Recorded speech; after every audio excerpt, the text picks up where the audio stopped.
Welcome to Nightmare Story. I'm Lucas, your guide through the shadows. Here the night is quiet, but never safe. Close your eyes, breathe slowly, and follow me into the places where forgotten footsteps echo and old fears wake beneath the darkness. This is where sleep meets terror. Are you ready? Tonight we stand at the edge of a lake that locals pretend doesn't exist. A place so quiet you swear the silence is listening. Mist drifts low like sleepy breath, brushing your ankles as if the shoreline itself is testing you, deciding whether you belong here or whether you'll stay forever.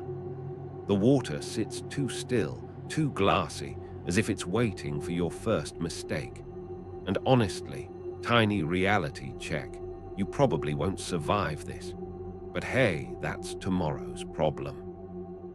Before we sink into the darker corners of this night, if you genuinely enjoy my stories, take a moment to like the video and subscribe. Let's ease into tonight's journey together. You step forward, the damp earth giving just a little beneath your weight. It's the kind of ground that holds footprints too long, as if it wants to remember everyone who's ever stood here. A soft breeze brushes your hair, but the lake doesn't ripple, not even a twitch. It's like the surface is stretched tight over something that's watching you from underneath. You move slower without meaning to, your senses widening in that instinctive, animal way that only happens when danger drifts close. Soft-footed, patient, old. The trees lining the shore lean inward, their branches arching above you like ribs, framing your path. A cute little cathedral of existential dread. You stop, the stillness thickens. And then, faint, almost polite, you hear it. A whisper. You freeze, scanning the tree line, expecting some prankster to pop out with a flashlight and a terrible sense of humor. But the whisper isn't coming from the woods. It's coming from the water. The surface remains unbroken, yet the sound pushes through it as though the lake is exhaling words. Not fully formed, not yet, but enough to make your stomach drop with a quiet thud. You take one involuntary step back, because your body is smart even when you're not. Another whisper. Softer, closer. Like someone just beneath the surface is speaking upward, lips brushing water. You lean forward, just a tiny bit, because you're a rational person doing a very irrational thing, and peer into the dark.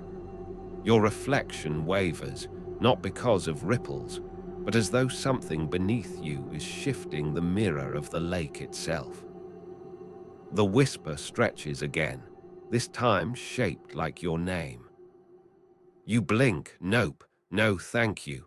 Your brain instantly launches into its "we're tired, we misheard, this is fine" pep talk. But the lake doesn't care about pep talks. It murmurs once more, unmistakably speaking you back at you. You straighten up fast enough to crack a vertebra, trying to laugh it off. Maybe it was wind. Maybe it was echo. Maybe you shouldn't have had that cold brew at 9 p.m., a little lakeside auditory hallucination. Love that for you. Except the air is completely still. And the lake has no echo. You notice something else, something you definitely would rather ignore. Your footprints, the ones behind you, look deeper than before, as if the ground is tugging at them. Just the subtle kind of detail your brain politely files under, "We're going to panic about this later." A shiver tiptoes up your spine. You retreat a few steps from the water, but your gaze stays locked on the surface. You can't shake the feeling that if you look away, something will rise. Something patient, something ancient, something with too many hands. And for a moment, just a fraction of a second, you swear you see fingers press up from beneath the surface, distorting the water from below. But when you blink, the lake is smooth again. No fingers, no ripples. Just your reflection, staring back with slightly wider eyes than you'd like to admit. You inhale slowly, grounding yourself, trying to pretend you're in control here. The night presses close, warm and humid, the air thicker now, heavy with that metallic scent lakes get when storms brew under the surface. Except there is no storm. Just that whisper. Just your name. Just the sense that the lake has decided you're interesting. Lucky you. You turn away, forcing your feet to move, deciding, wisely, that you'll explore the trail along the edge instead. The moonlight barely threads through the branches, more suggestion than illumination, but it's enough for now. Behind you, the lake whispers once more, a little louder than before, almost disappointed. You pretend you didn't hear it. But you did. And it knows you did. You keep walking, the shoreline curving gently as if trying to guide you somewhere specific. The moonlight skims the lake's surface like a thin blade, slicing the darkness, but never quite reaching the bottom. Not that you want to see the bottom. Something tells you the bottom sees you just fine. The trail narrows, roots twisting across it like knuckles gripping the soil. You step carefully, brushing aside a hanging branch, and the subtle rustle it makes feels far too loud in the hush around you. Even the insects have quieted, leaving only the sound of your footsteps and the steady thump of your heartbeat, which, let's be honest, is starting to sound a little accusatory. You pause again. You don't know why, you just do. There's that sensation, the one sliding across the back of your neck like a cold fingertip, the feeling of being watched. Not the normal, there's a squirrel plotting my downfall sort of watched. This is deeper, heavier, like something is beneath you, tracking your steps through the soil itself. You swallow. And then you make the kind of decision people in horror movies make right before the audience groans at them. You look back. The lake is still visible through the trees, a stretch of liquid obsidian framed by branches like grasping arms. But this time, the surface isn't quite smooth. It dips in one area very slightly, as though something enormous is pressing upward from below. You blink hard. No movement. No whisper. Just that dip. You narrow your eyes at the water, trying to figure out whether this is some weird natural phenomenon or the beginning of several very poor life choices. The dip shifts, a faint, nearly imperceptible ripple spreading outward. And then the ripple stops halfway. It just stops. Like the lake changed its mind mid-motion. You exhale sharply, rubbing the bridge of your nose. Nope, you mutter under your breath, because even though you're not saying it out loud, your entire soul is screaming it. You turn away and keep walking. As you move deeper along the trail, the air cools unexpectedly. Not a nice, refreshing breeze. No, this is the kind of cold that arrives in a straight line, like someone opened a freezer door in front of you. A wall of chill, a boundary. You cross through it without meaning to, and immediately regret it. Because now the silence is different. It's not passive anymore. It's listening. Your foot sinks slightly into the soft soil. You pull it free, noticing how the earth clings to your boot longer than it should, stretching like taffy before it finally lets go with a quiet smack. You grimace. Nature is not supposed to behave like taffy. That's a general rule. And then you hear it. Water moving. Not gently. Not naturally. A slow drag, like something heavy pulling itself through the lake just under the surface. You stop, heart thudding. The sound should fade, should echo outward, but it doesn't. It follows you. Every step you take along the trail, the dragging beneath the water mirrors your pace. Sometimes behind you, sometimes beside you, once worryingly slightly ahead. You take a step. The dragging takes a step. You stop. It stops. You breathe shallowly, listening hard. Only the faint lap of water touches the shoreline. Yet you know, deep in the part of your brain reserved for primal warnings, that something is pacing you. You force yourself forward again. One step. Another. The dragging keeps pace. Your nerves hum with electric tension, like a taut cable ready to snap. You try to calm yourself with a joke in your head, something like, maybe it's just a friendly submerged manatee. But there are no manatees here, and if there were, they probably wouldn't whisper your name. The trail bends, leading you closer to the shore once more. The trees part enough for you to see the lake again, moonlight trembling on its surface. Except now. Now there are ripples.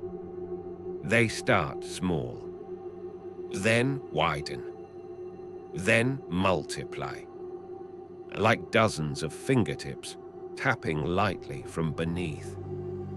You freeze, breath trapped in your throat. More tapping. Faster now.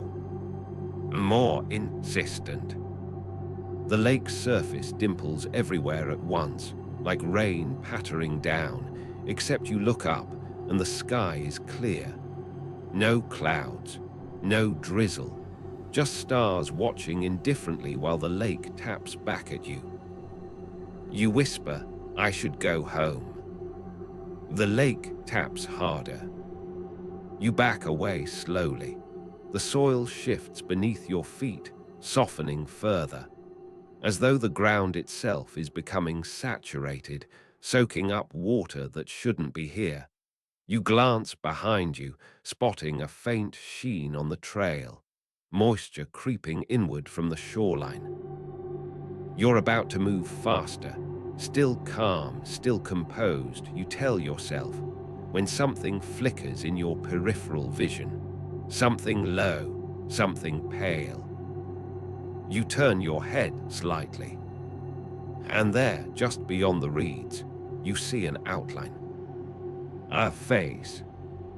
Only for a second, just long enough to confirm that yes, there is absolutely something in the water watching you, its features blurred by darkness but unmistakably human-shaped.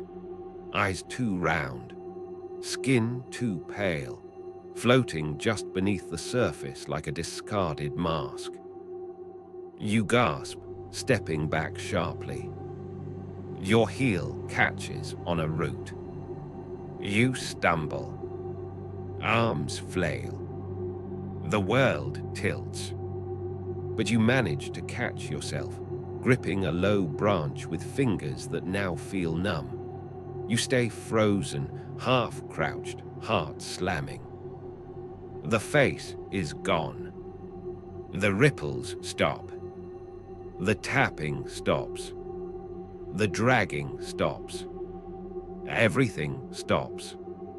The lake goes still again, perfectly, unnervingly still. And somehow, That's worse. You straighten slowly, forcing your breathing back under control. You can't shake the thought that the lake isn't reacting randomly. The stillness is deliberate. A pause, a reset, like it's thinking. You wipe your palms on your jeans, trying to rid them of the cold sweat forming there. You remind yourself that you are a rational adult, capable of rational decisions, like leaving immediately. But another part of you, the part that's been listening to the whispers, knows the lake isn't done. Not with you. Not tonight. You keep moving because you have to.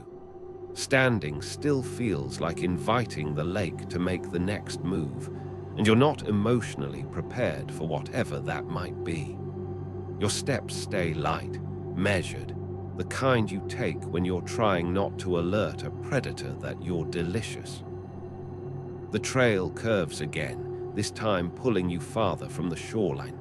The trees thicken, canopy closing overhead, casting the path into a deeper shade. The moon becomes a faint, distant glow.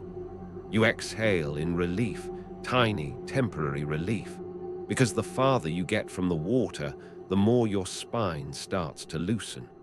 The whispering doesn't reach this far. The dragging doesn't echo through the soil here. For a minute, you actually let yourself believe you're safe. But then the ground trembles.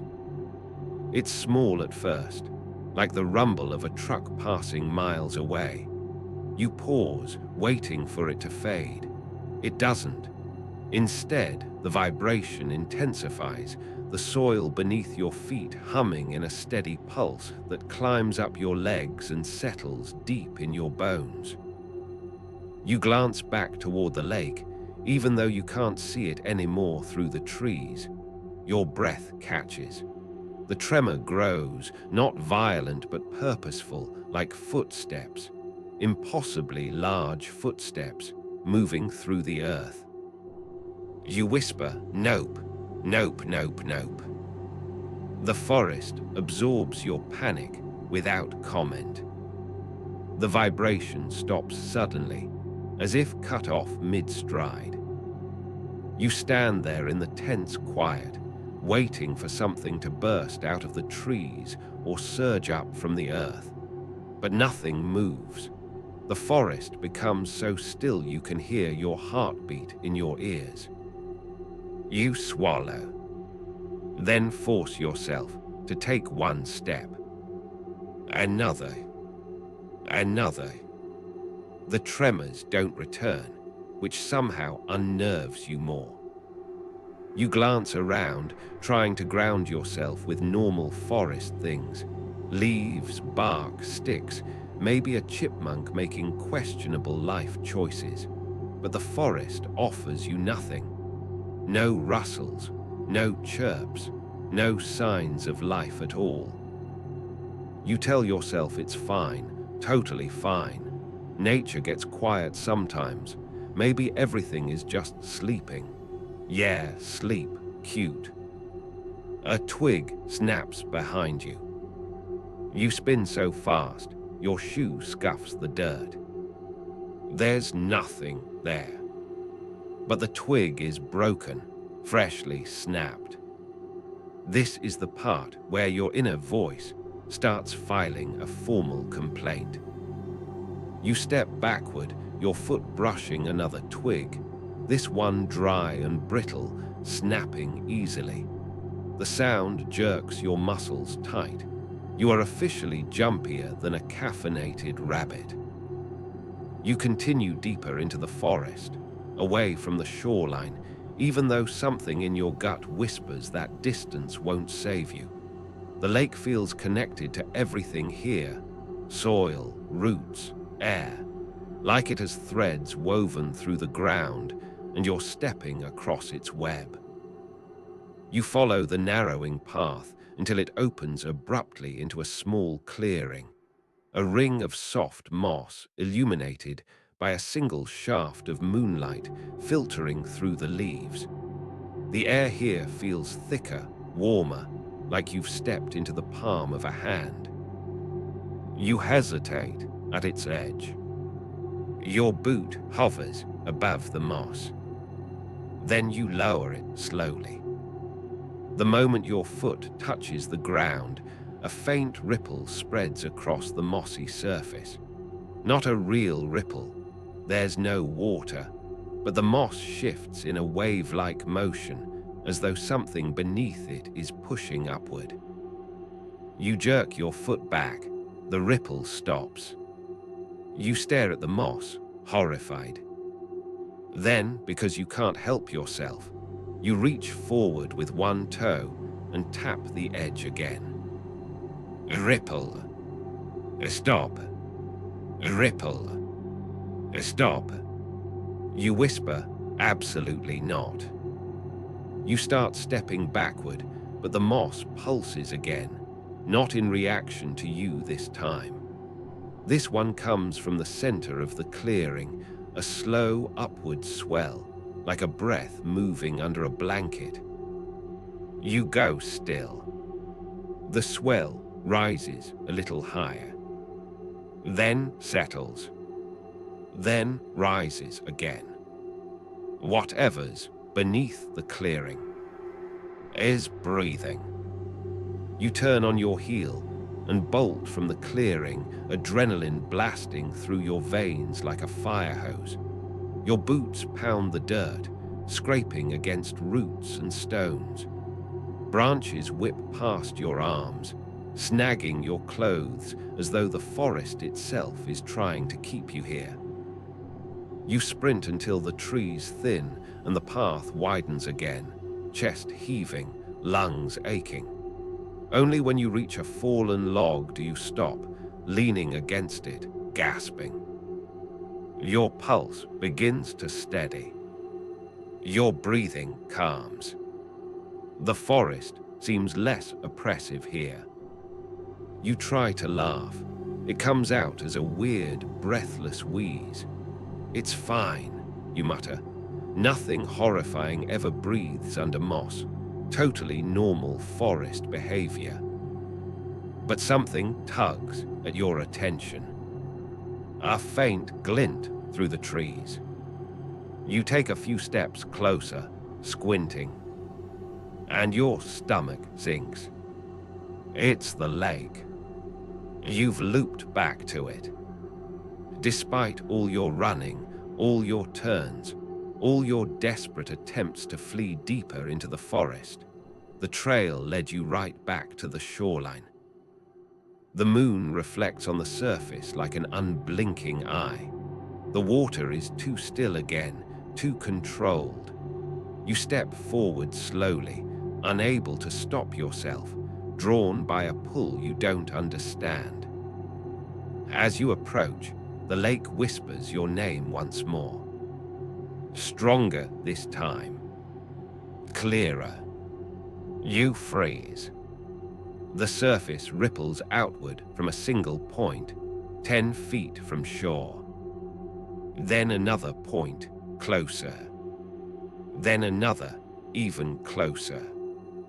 The ripples spread in perfect circles, evenly spaced. Footsteps. On the water.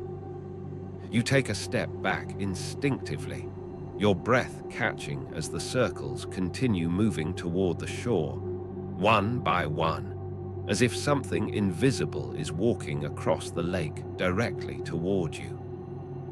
Closer. Closer. Closer. When the last ripple reaches the edge, the water bulges upward, like something large is pressing from below. Then it stops. Waiting. The lake seems to lean toward you without moving, its presence expanding, pressing into your chest, sinking into your ribs.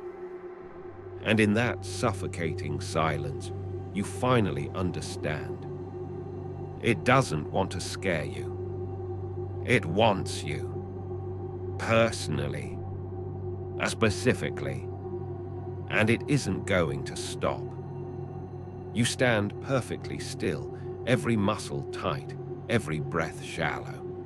The bulge in the water remains, a dome of tension just beneath the surface, as though something enormous is holding its breath right back at you. The lake swells, then relaxes, swells, then relaxes again. The slow rhythm mirrors your own breathing with disturbing precision. It's copying you, or maybe sinking to you. Either way, that's never a good sign. You take a cautious step sideways, refusing to turn your back fully. The lake's surface stretches slightly in that direction, a gentle but deliberate pull, as if it's reaching, trying to close the distance you're stubbornly keeping. You murmur, "I said no," under your breath, hoping the universe respects boundaries tonight. Spoiler, it does not. The bulge flattens at last. For half a second, there's nothing but glossy stillness. Then, a thump beneath the water. Deep, heavy, like something slamming into the lake bed. The entire shoreline shivers. You stumble back, heart jolting. The ripples from the impact radiate outward in smooth rings that meet the shore and lap gently at your boots. You jump back again, not wanting even a molecule of that water touching you. The lake laps once more, almost affectionate, almost coaxing. You tighten your jaw and force yourself to look away, to scan your surroundings for any path that isn't going to lead you straight into the water again. The trail forks slightly to the left, overgrown but walkable, winding uphill. You move toward it, practically tiptoeing. As soon as your foot touches the path, a new sound drifts across the lake. A voice, not whispering this time, calling. You freeze mid-step. It's not your name now, it's something else. Something longer, older. A shape of sound your mind recognizes, but your mouth could never form. A word that feels like water running backward. You glance over your shoulder. A pale glow swirls under the surface, like moonlight trapped beneath the water instead of on top. The glow gathers, thickens, rises, and then dissolves. You hear the voice again. Closer. You rush up the path, practically tripping over your own feet. Every few steps you glance back. The lake remains still behind the trees, but the voice continues threading through the branches, as if the sound itself refuses to let you escape. You climb higher, the trail steepens, roots grab at your boots like hands. The air shifts, warmer now, less suffocating, filled with the earthy smell of leaves and dirt instead of cold, metallic water. You take a long breath, letting it settle the shaking in your chest. You keep climbing until you reach a rocky outcrop overlooking the lake. The view spreads wide below, trees framing the shoreline, the moon lighting the surface in silver. From up here, the lake looks almost normal, almost peaceful. Almost. But then you notice something that freezes the relief forming in your chest. There are shapes in the water. Dozens of them. Some large, some small. Subtle distortions beneath the surface, moving slowly in circles. You blink hard, leaning closer to the edge of the outcrop. The shapes glide in smooth, hypnotic paths, never breaking the surface, never revealing more than motion. But they're unmistakably there. You whisper to yourself, "I knew it, just my luck, haunted soup." As you watch, the circular paths begin to tighten. The movements grow more synchronized. They start spiraling inward, converging toward a point in the center of the lake. The glowing point.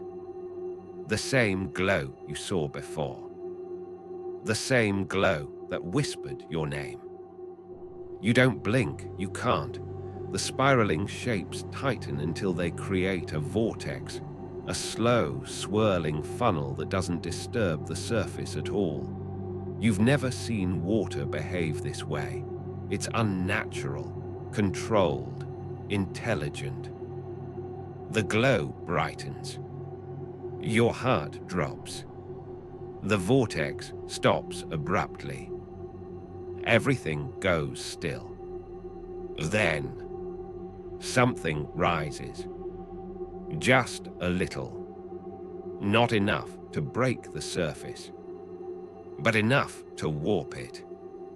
You flinch, stepping back. Your heel scrapes gravel, sending tiny rocks cascading down the slope. The sound echoes sharply in the quiet. When you turn back, the lake is flat again.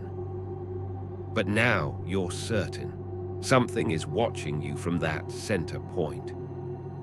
You step away from the edge, deeper onto the rocky platform, trying to decide what to do next.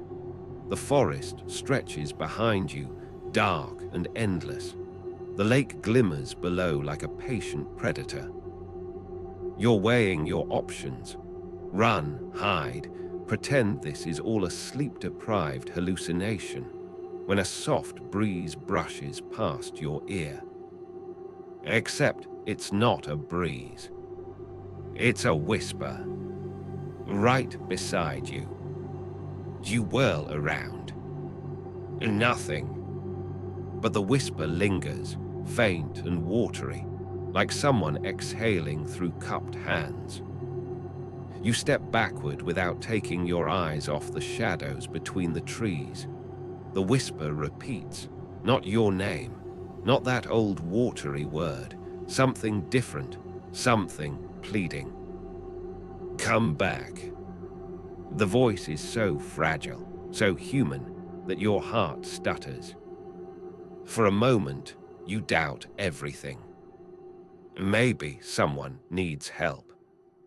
Maybe someone's trapped down there. You step toward the edge again, conflicted. The whisper grows softer, like it's drifting away. Instinct screams to ignore it. Compassion claws upward, arguing that no one calls for help like that unless they truly need saving. You inhale. Exhale. Take one more step toward the lake. The surface shimmers in the moonlight. And then, a hand breaks the water. Pale, slim, dripping. It reaches upward without a splash and points directly at you. Your breath punches out of your chest. Your knees lock. The hand curls one finger at a time, beckoning. Slow, deliberate, patient. Come here.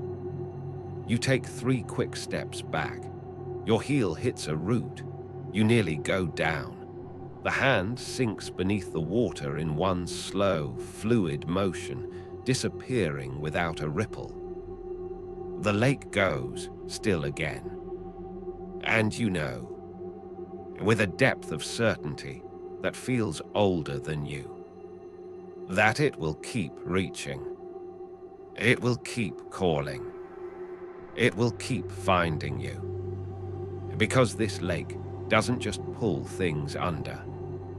It pulls people in. And tonight, it has chosen you.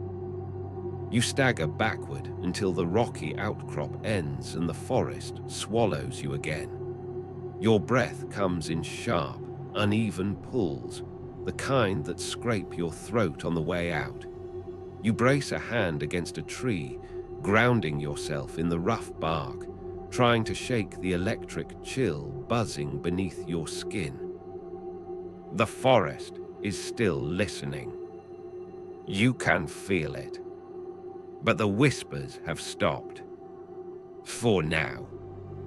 You take a few cautious steps along the ridge, moving parallel to the lake, but staying as far from the drop as possible.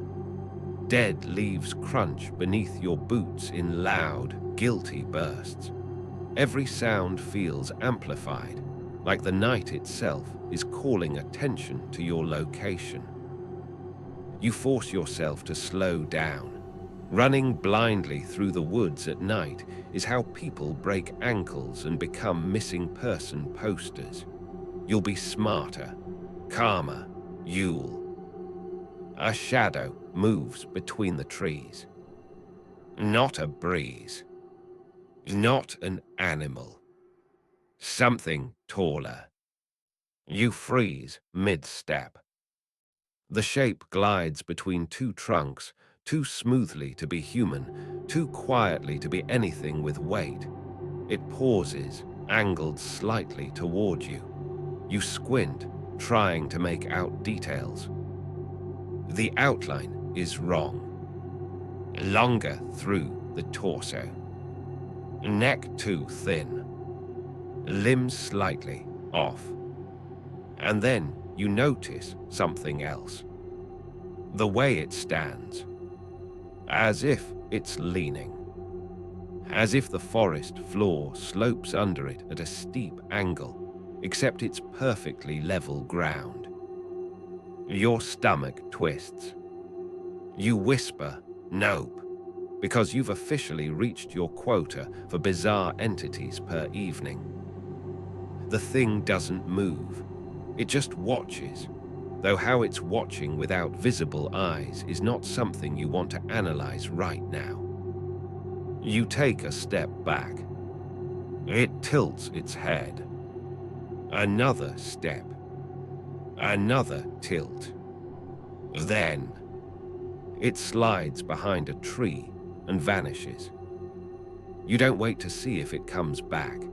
You push deeper into the forest, choosing the narrowest, densest path possible. One even tall horrors shouldn't navigate easily. Branches claw at your arms and snag your shirt, but you prefer scratches to supernatural stalking.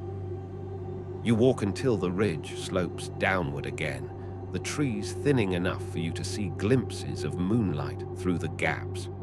You slow your pace, trying to orient yourself. Maybe you can circle around the lake. Maybe you can find the old service road locals pretend doesn't exist. You part a line of branches and freeze. The lake is below you again. Not far. Too close. The water gleams softly, a wide silver eye peering up at you. You turn your head left, lake. Right, lake. Behind you, forest that somehow loops back toward the lake. Your pulse stutters. It's not just coincidence. You're being funneled. You step back instinctively. The soil shifts under your heel, wet, spongy where it should be dry. You glance down and your breath snags. The ground is soaked.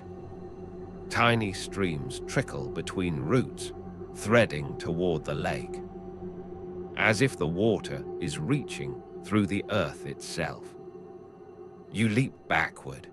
The soil clings to your boot for a moment before letting go with a quiet, sticky pull, as though reluctant to release you.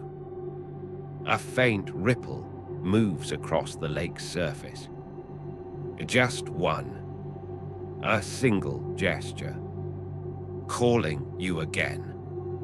You tighten your jaw, refusing to move any closer. The lake responds with a whisper. Your name stretched long, draped in water, curling through the night. You back away slowly. The forest seems to lean with you, its branches shifting like ribs tightening around a captive breath. Another whisper rises, soft but urgent. Come back.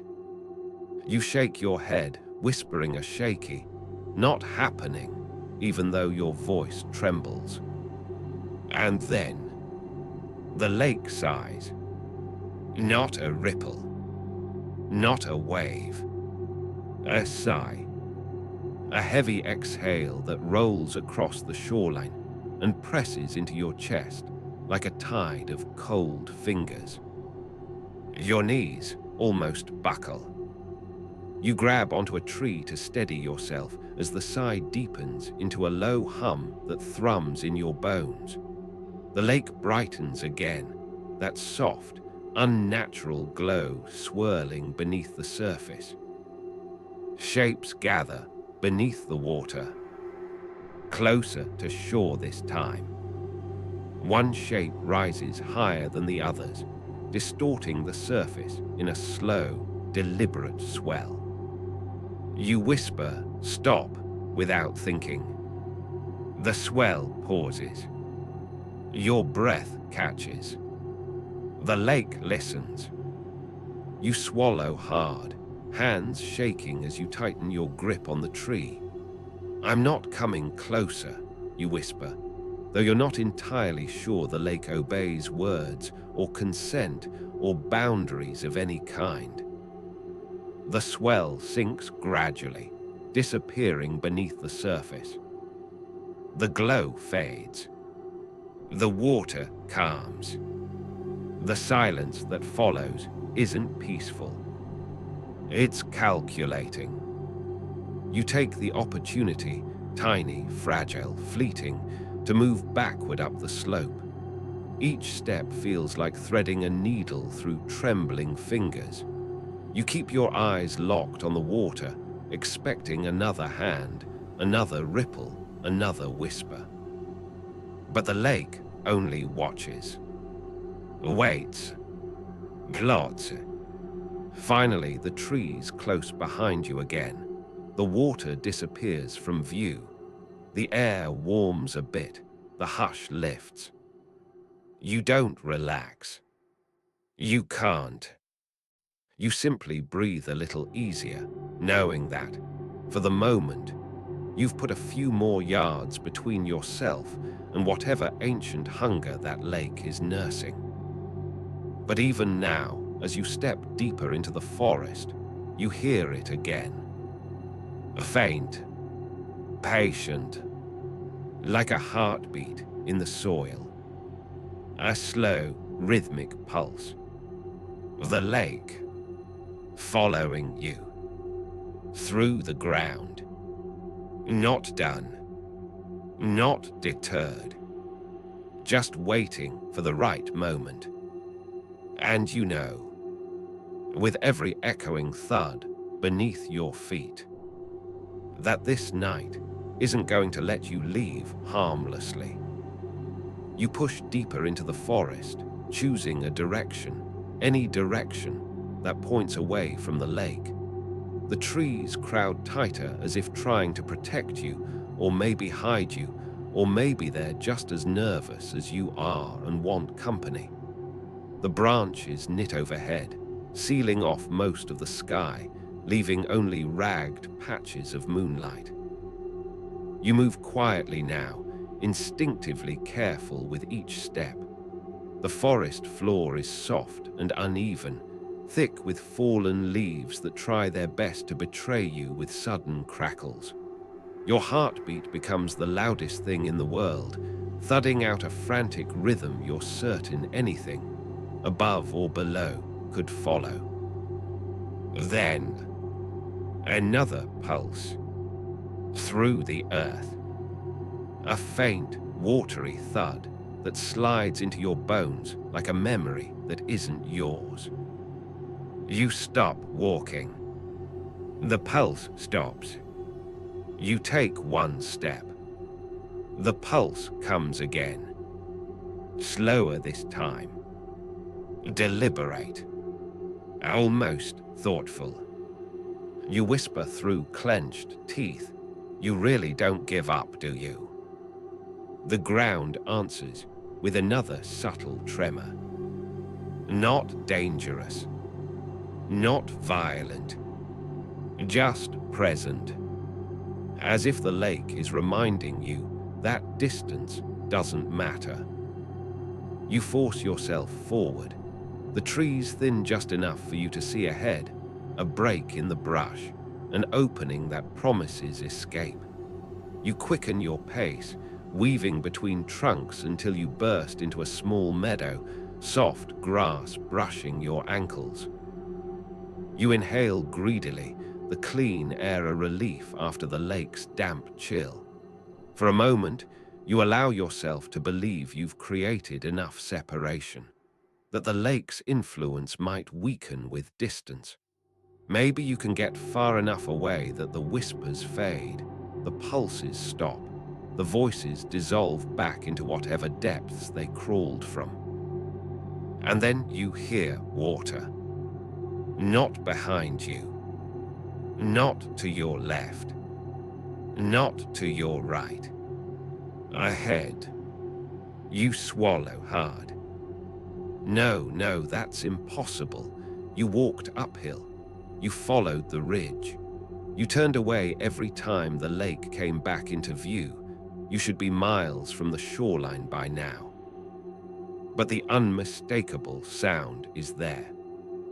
Gentle lapping, soft swirling, a patient, steady draw. You step into the meadow's center, pushing aside a tall spray of grass. And there it is. The lake, spread wide and impossibly calm, its surface reflecting the moon in a perfect, mocking circle. You stare, your throat dry. You walked away from it. You climbed. You changed direction half a dozen times. But somehow, the lake always finds you. Or maybe you never left it at all. You whisper, "What do you want?" The lake answers with a ripple. A single ripple, small but precise, forming directly in front of you. It widens in a smooth circle, touching the shore with a soft kiss. Another ripple forms next to it. Then another. Then more. You take a step back. The ripples multiply until they form a pattern. Rings within rings. Overlapping. Interlocking. Creating a symbol you can't name, but instantly recognize. It feels like an invitation. Or a command. You retreat another step. The grass behind you clings to your ankles, heavy with dew that wasn't there moments ago. You look down. The meadow floor is damp. Too damp. Waterlogged.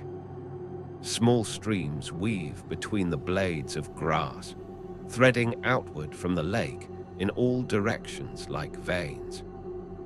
Your breath stutters. The lake isn't just following you.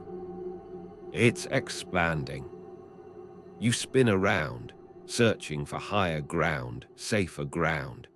But every direction shows the same sight. Water creeping through the grass in thin, glistening lines, spreading outward with slow, purposeful intent. You stumble backward, heart racing, your boots squelching in mud that thickens by the second. A faint splash draws your attention back to the shoreline. Something is emerging. At first, it's only a distortion beneath the surface. A shadow rising, growing, stretching upward. You stand frozen, unable to move, as the shape pushes closer to breaking the waterline. The surface warps, bulges, then retreats slightly, as though the thing beneath is deciding whether it's time yet. You whisper, barely audible, "Please don't." For a moment, the lake listens. The bulge sinks. The water smooths. The ripples fade. And that silence returns. That awful, deliberate quiet that makes your lungs freeze. You take advantage of the stillness, stepping backward inch by inch, moving toward the meadow's edge.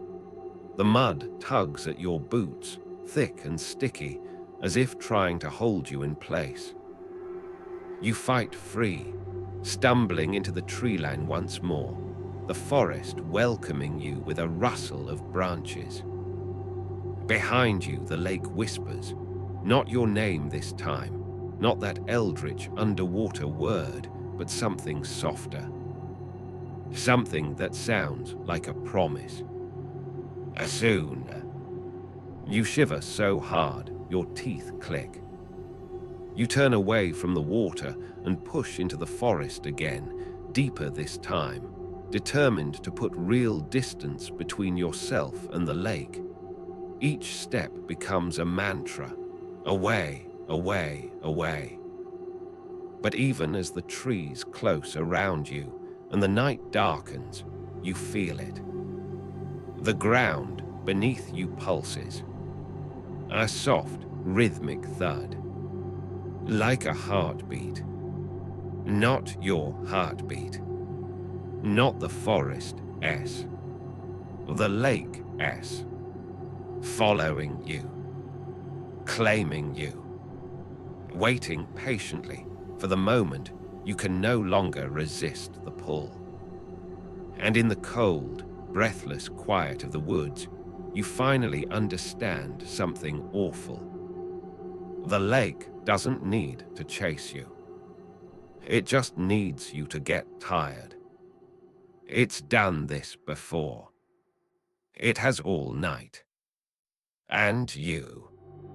You're already slowing down. You push deeper into the forest because what else can you do? Standing still feels like letting the lake catch up.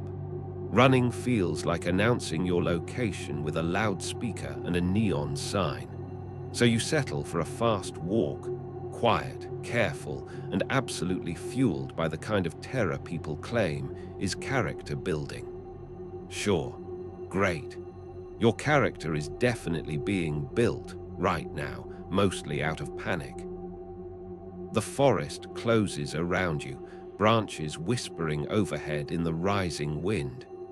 You can't help but think the trees are trying to warn you, leaning together, murmuring in their leafy voices like, "It's still following. Don't look back." Of course, you look back. Moonlight filters through the trunks in watery strips, faint and trembling. The ground behind you glistens with a sheen of moisture that shouldn't be there. It stretches deeper between the trees, collecting in dips of moss and fallen leaves, forming thin, reflective puddles that weren't there moments ago. The lake really is expanding. Or leaking. Or hunting. Take your pick. None of the options are comforting. You turn forward again, heart pounding as you follow a faint incline in the terrain, hoping higher ground means safety. Your steps grow heavier, your breath shorter. The cold air nips at your cheeks, and the forest smells different now, damp, metallic, like rain trapped underground for too long. Then you hear it. A soft, dragging sound. Not behind you. Not beside you. Somewhere ahead. You freeze. The sound is sluggish, weighty, like something being pulled over wet soil. The crunch of leaves, the squelch of mud. You don't see anything yet, and part of you really doesn't want to, but your feet stay glued to the forest floor anyway. The dragging noise stops. Silence returns, sharp and absolute. You raise your flashlight, finally remembering you brought it, clicking it on with a trembling thumb. The beam slices through the dark, catching drifting particles in the air like tiny silver insects. You sweep the light across the forest floor, over tangled roots and ferns, over the ridge ahead. And there, on the slope, you see it. A trail. Not just any trail. Not animal tracks or footprints or bike tires. A smear. A broad, glistening smear carved into the leaves, dripping with wetness that glimmers in your flashlight beam. Long streaks drag downhill toward you, their edges shimmering with a faint blue iridescence, just like the lake's unnatural glow. Your stomach tightens. Whatever made that track wasn't walking. It wasn't stepping. It was sliding, as if something crawled its way out of the lake and started moving through the forest. You step back instinctively, your shoe squelching in mud that seems to thicken around your heel. You yank your foot free, nearly toppling over as your balance wavers. The smear on the hill shines brighter as you stare at it, the strange luminescence shifting like drifting moonlight. Then, something shifts behind the ridge. A shadow, quick and silent, slips out of sight. Your pulse leaps into your throat. You brace yourself to run, but your legs refuse to listen. They tremble like they belong to someone else, someone equally terrified but much less cooperative. Then another sound rises. A whisper. Not wind. Not leaves. Not imagination. A voice. Wet. Low. Calling softly from the hill. Do end. Go. Your skin prickles so sharply it hurts. You back away again, flashlight trembling, beam bouncing across the trees in jerky arcs. The voice comes again, closer this time. Star Y. You turn and bolt. It's not graceful. It's not quiet. You step on every possible twig, trip over every hostile root, and inhale cold night, air like you're trying to vacuum the entire forest into your lungs. The voice behind you grows stronger. Wah it. Nope, absolutely not. You sprint between trees, stumbling down a small slope and catching yourself on a trunk. You glance back once, just once, and instantly regret it. Something glows between the trees behind you, a faint bluish shimmer drifting through the darkness like a lantern underwater. It's moving. Vast. You push harder, lungs burning, fear turning your thoughts into white noise. Every instinct screams at you to get higher, anywhere the lake can't reach. You crash through dense brush, branches scratching your arms, and burst onto a cluster of boulders jutting from the earth like the ribs of some ancient creature. You scramble up them, panting, slipping once before catching yourself and hauling your body onto the highest slab. You crouch there, gripping the rock with trembling fingers.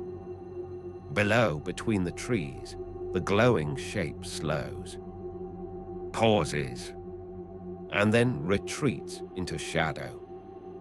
The forest falls quiet. Your heartbeat doesn't. For several long moments, you stay absolutely still, frozen in place, your breath fogging in small nervous puffs. You listen for movement, for water, for anything that might betray its presence. Nothing. Just crickets. Wind. Your own ragged breathing. But you felt it. You know you weren't imagining it. Something from the lake is out here with you, and whatever it is, it speaks. The boulder beneath you is cold but solid, safe enough for now. You lie back against it, letting your muscles shake out their panic. Every rustle in the forest makes you flinch. Every drip of water sends a little jolt down your spine. Minutes pass, or maybe longer. Time has turned unreliable tonight. Eventually, your breathing steadies. Not completely, but enough that you can think again. You shift, sitting up slowly, scanning the trees once more. Still nothing. Maybe, just maybe, you've gained some distance, enough to catch your breath, enough to plan your next move, enough to... The ground under the boulder thuds. Softly, wetly, rhythmically. You know that sound. The lake's heartbeat. Your entire body stiffens. This high up, this far from shore. The lake shouldn't be able to reach you. But it can. And it is. The pulse grows faintly stronger, vibrating through the stone beneath you like something massive shifting below the earth. You squeeze your eyes shut, whispering a trembling plea. Not yet, please, not yet. The heartbeat slows. Not stopping. Just waiting. For you to move again. For you to get tired. For you to slip. You don't know how long you sit there frozen, staring at the dark trees, waiting for the next pulse to hit the stone. And when it finally comes, gentle, steady, patient, you understand one terrible truth. The lake doesn't just want you. It's already claimed you. You stay perched on the cold boulder longer than you'd ever planned. Long enough for your legs to go numb. Long enough for your mind to cycle through every possible escape route. Long enough for the moon to slip behind a cluster of clouds and leave the forest in a dim grey wash. The lake's pulse continues beneath you, slow and patient, like it's counting down to something only it understands. You try to pretend the vibration is just your imagination, but the stone truly trembles every few seconds, as if something enormous is shifting far beneath the ground. Finally, when your feet tingle back to life, and your courage crawls up from wherever it hid, you push yourself upright. You have to move. You can't stay here. Sitting still feels like surrender. The boulder's surface is slick with condensation, exactly like it shouldn't be at this altitude and this distance from the lake. You press your palm against the rock. It feels damp, almost chilled, as if water has seeped through its pores. That's not how rocks work. But then again, tonight isn't interested in obeying physics. You slide to the edge of the boulder and lower yourself carefully. The moss at its base squishes under your foot, saturated, glistening faintly blue in the moonlight. You wince. The glow is subtle but unmistakable. You've seen this before. The lake's glow. Its reach keeps growing. You whisper, "You've got to be kidding me," and immediately regret speaking out loud, like acknowledging it gives the lake permission to respond. You step off the boulder and move into the forest again, choosing your path with the intuition of someone being hunted.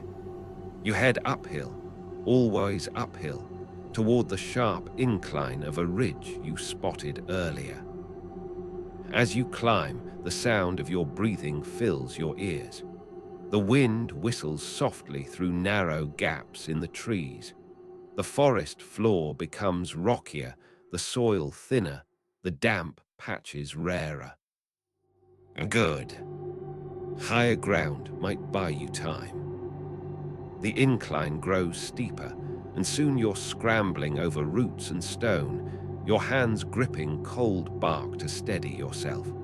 Sweat drips down your forehead despite the night chill. Your legs ache, your lungs burn, but you keep climbing, anything to widen the distance between you and the lake. Halfway up the slope, your flashlight flickers. Once, twice, 3 times. You slap it lightly. Don't start this now. It holds for a moment, then sizzles out completely. Of course it does. You're plunged into dim, moonlit shadow. The trees lean tall and skeletal around you, and every rustle becomes a threat. You take a shaky breath, preparing to switch to your phone's flashlight, even though the idea of draining your battery right now makes your stomach clench. Before you can pull it out, you hear a sound behind you. A gentle splash. Not from the ridge.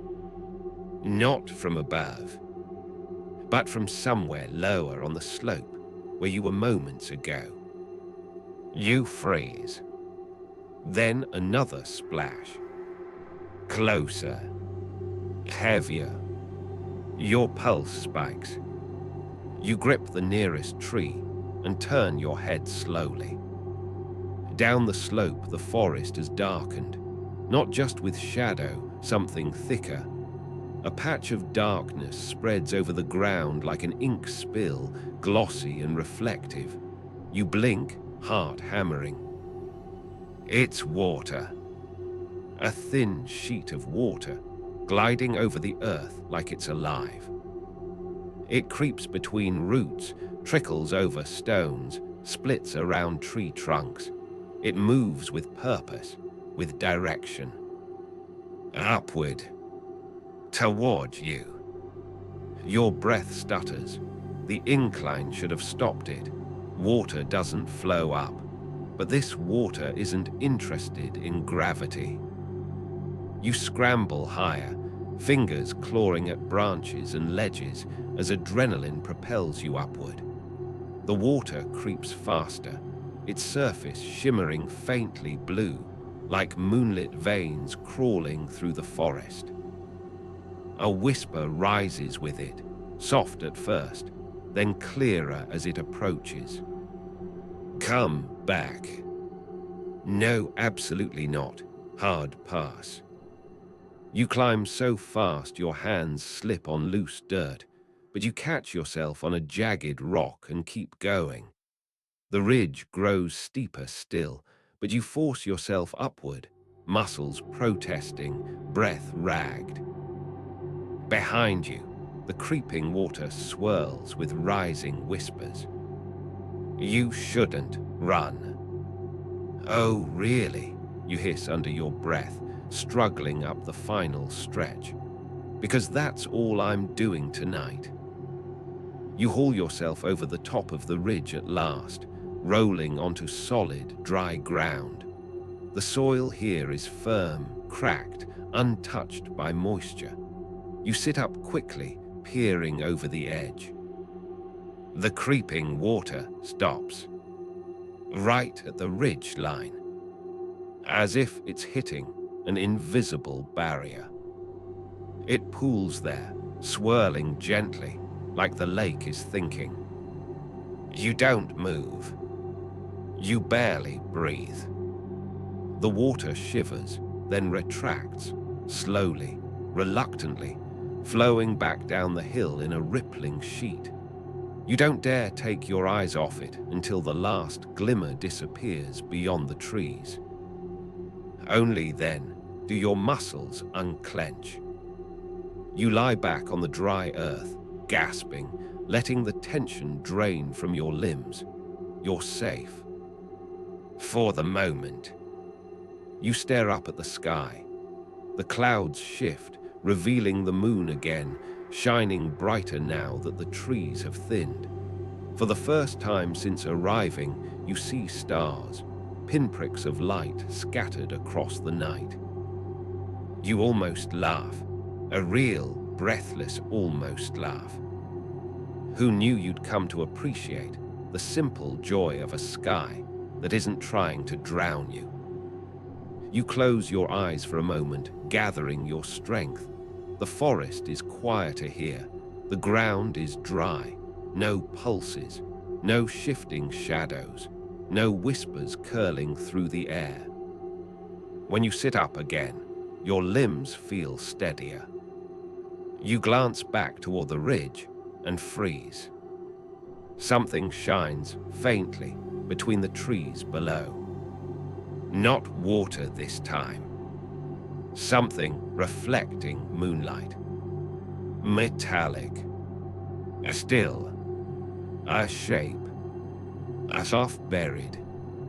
Square-edged. You peer closer. It looks like a sign. The kind you see on hiking trails or restricted areas. Curiosity flickers inside you, dangerous but undeniable.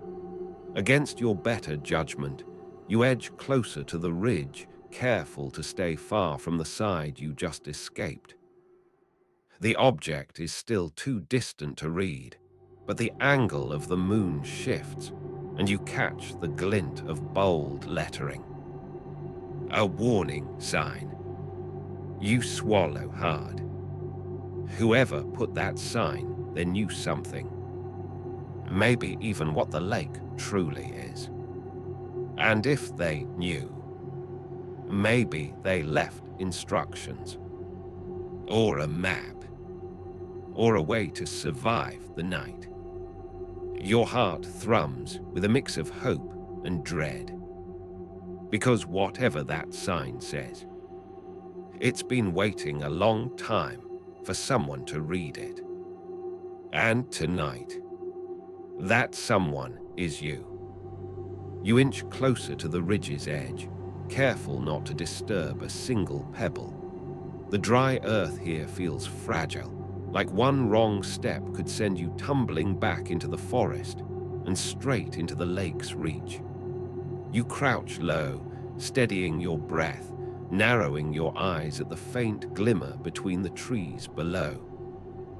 The sign stands crooked, half swallowed by bark from a tree that's grown around its post. Its metal surface is dulled with age, streaked with rust. Yet somehow the lettering still catches the moonlight, flickering between the leaves like a warning trying desperately to be heard. You scan the slope, making sure the creeping water is truly gone. The forest below is quiet, still, deceptively harmless. You descend only a few feet, just enough to get an angle without crossing the invisible boundary where the water stopped. Your fingers grip a root for balance as you lean forward. The moon brightens. The words sharpen. And your stomach drops. Warning. Do not approach the waterline after dusk. Subsurface activity present. Stay 200 yards, minimum from shore. Below that, report all pulsations immediately. In case of ground movement, evacuate. And carved crudely into the metal, deep, frantic gouges made long after the sign was printed, 3 words. It hears you. You stare, breath snagging in your chest. That last part wasn't official. Someone scratched it in desperation. Someone who knew the lake listened. The forest suddenly feels far too quiet. A breeze ripples through the branches above you, and for a moment the leaves rustle like they're repeating the message. Softly, urgently, echoing, "It hears you. It hears you." You swallow, stepping carefully back from the ridge, keeping your movements small, quiet. You reach the safety of the dry ground at the top and stand still, listening for anything, any shift, any drip, any distant splash. Nothing, just night sounds, which is somehow worse. You turn away from the ridge, forcing yourself to focus. If there are warning signs here, then maybe you're close to a trail or an access road, something built long before the lake decided to start expanding. You follow the ridge's crest, moving parallel to the slope but never descending. The ground stays dry, blessedly dry, though the trees occasionally shiver with a faint, odd tremor. Not enough to be dangerous, just enough to remind you that the lake's influence reaches much farther underground than you hoped. As you walk, the forest begins to change. The trees grow farther apart, their trunks thicker. Moss carpets the ground in long strips, softening your footsteps. The air feels different too, lighter, carrying a faint scent of pine instead of damp earth. You start to relax just a little. Danger hasn't passed, but you've put some distance between yourself and that living sheet of upward flowing water. Your muscles unclench, your shoulders lower. For the first time in hours, you breathe without shaking. And that's when you hear it. A faint, metallic clang. Once, then again softer, as if something light swung in the wind and tapped against wood. You follow the sound through the trees until you spot a narrow structure hiding in shadows. The pale moonlight reveals straight edges, boards, a small roof. A trail information kiosk. One of those wooden structures with a plexiglass panel, usually filled with park maps and rules nobody reads. You approach slowly, scanning the ground, dry, stable, not glowing. Good. The kiosk leans slightly, weathered by countless storms. Rusted metal brackets creak in the breeze. Behind the cloudy plexiglass, a faded map lies pinned to the board. The colors are sun-bleached, the lines are faint, but it's a map. A map of the lake. The trails. The hazard zones. You lift the panel, surprised it opens without a fight. The hinges wind softly. Inside, the laminated map crackles as you pull it free, holding it under the moonlight. Your eyes skim over trails and contour lines until they reach a bold red marker labeled Subsurface Anomaly Zone. The sink. Restricted access. Authorized personnel only. Your pulse quickens. The sink. You've heard that term before. Whispers from locals, rumors on old camping forums. Something about unexplained drownings, unexplained currents, unexplained vanishings near an old mining collapse beneath the lake. You trace the zone's outline with your finger. It covers almost the entire lake. But the part that makes your blood run cold is the direction of the arrows. Movement arrows, circulation patterns, flow direction. They all point outward, not inward. like a normal lake circulation diagram. Outward, pushing into the surrounding soil, the groundwater, the entire forest. As if the lake isn't self-contained. As if it's spreading, expanding, reaching. You lower the map with trembling hands. A soft crack breaks the silence. You freeze. Another crack. Closer. You turn your head slowly. At first, you see nothing. Then you look down. Water. A thin line of it, threading between the pine needles, curling around your shoe, ringing the base of the kiosk, silently like a snake sliding into position. You step back instinctively, and the water line mirrors you. It pulses. Once, twice, a soft, wet heartbeat.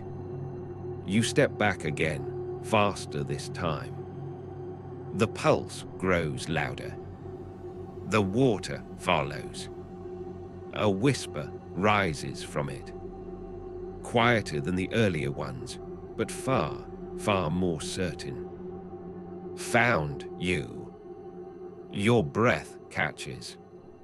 That wasn't a lure. Not a plea.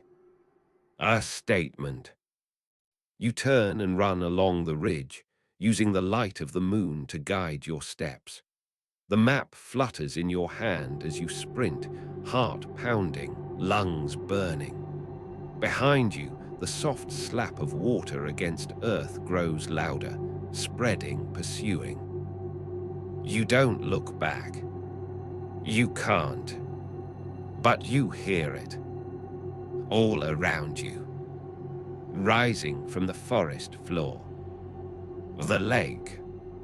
Following the path of least resistance. You. Every dip. Every trail. Every gap between the roots. The water keeps coming. And the whisper follows with it, patient and close. Don't fight. You're already mine. You tear through the trees so fast branches whip against your arms like they're trying to slap sense into you. Your breath comes in sharp, burning pulls, your boots slamming into the ground in a desperate rhythm that barely keeps ahead of the wet slithering that's following you. The water isn't crashing or rushing like a wave. It's gliding, purposefully, hunting, and worst of all, it's quiet about it. You only hear it when you slow. You only see it when you stop. You only feel it when it decides you've gotten too far. The ridge path curves sharply to the right, weaving through a stretch of tall pines. Their shadows slice across the ground like dark fingers, and for a moment you feel swallowed entirely by the forest. You round the bend and skid to a halt. There's a structure ahead, hidden until you were nearly on top of it. A small cabin. Not a house, just a ranger outpost, maybe 3 meters across, built on stilts to keep it off the forest floor. The wood is faded to a silvery gray, the windows dark and dusty, the porch half-rotted. A metal sign hangs crooked near the door. Most of the words are faded, but you can make out. Field Station 3. Report subsurface activity immediately. Your pulse leaps. Shelter. High ground. Information. You sprint toward the stairs, but stop immediately when you see the bottom step. Water pools around it. Only a thin sheet, an inch, maybe less, but unmistakably from the lake. It laps at the base of the cabin stilts like it's testing them. You take a slow step back. The water doesn't advance. Not yet. You look up. The cabin floor sits about chest height, far above the water's reach. If you can just get up those steps, you'll be safe for at least a few minutes. Maybe longer. Maybe long enough to think. You move closer, but a whisper curls from the shallow puddle at your feet. Don't go. You clench your jaw. Oh, I'm absolutely going, you mutter. And you leap. You don't risk the steps. You jump high, grab the railing with both hands, and haul yourself up onto the porch. Your shoulder nearly pops from the strain, but you swing your leg over the edge and collapse onto the wooden boards, panting. The water below pulses once. A wet thump, like a disappointed sigh. Then it retreats. Not completely, just enough to gather in a patient, shimmering pool at the base of the stairs. Waiting. Plotting. You force yourself to stand and try the door. It resists at first, swollen with moisture. You shove harder until it bursts inward with a crack. The cabin smells like dust, old wood, and forgotten things. Moonlight filters through a grimy window, illuminating shelves lined with binders, jars, and water-damaged notebooks. A metal desk sits against the far wall, cluttered with papers pinned beneath a heavy stone. You shut the door behind you, just in case the water gets ambitious. Inside, the air feels heavier, not dangerous, just thick with silence and the weight of stories left behind.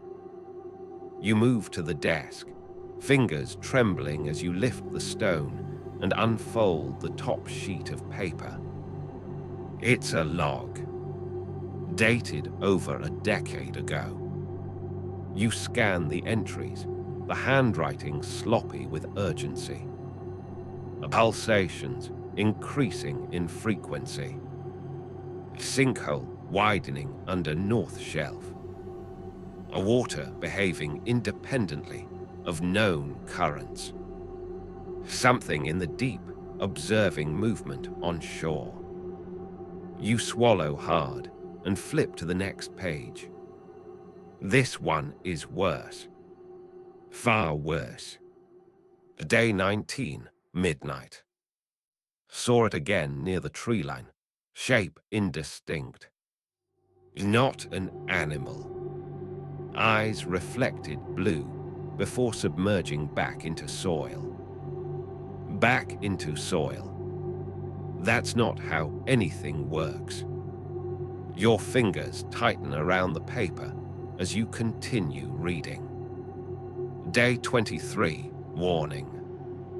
If water reaches the ridge line, evacuate immediately.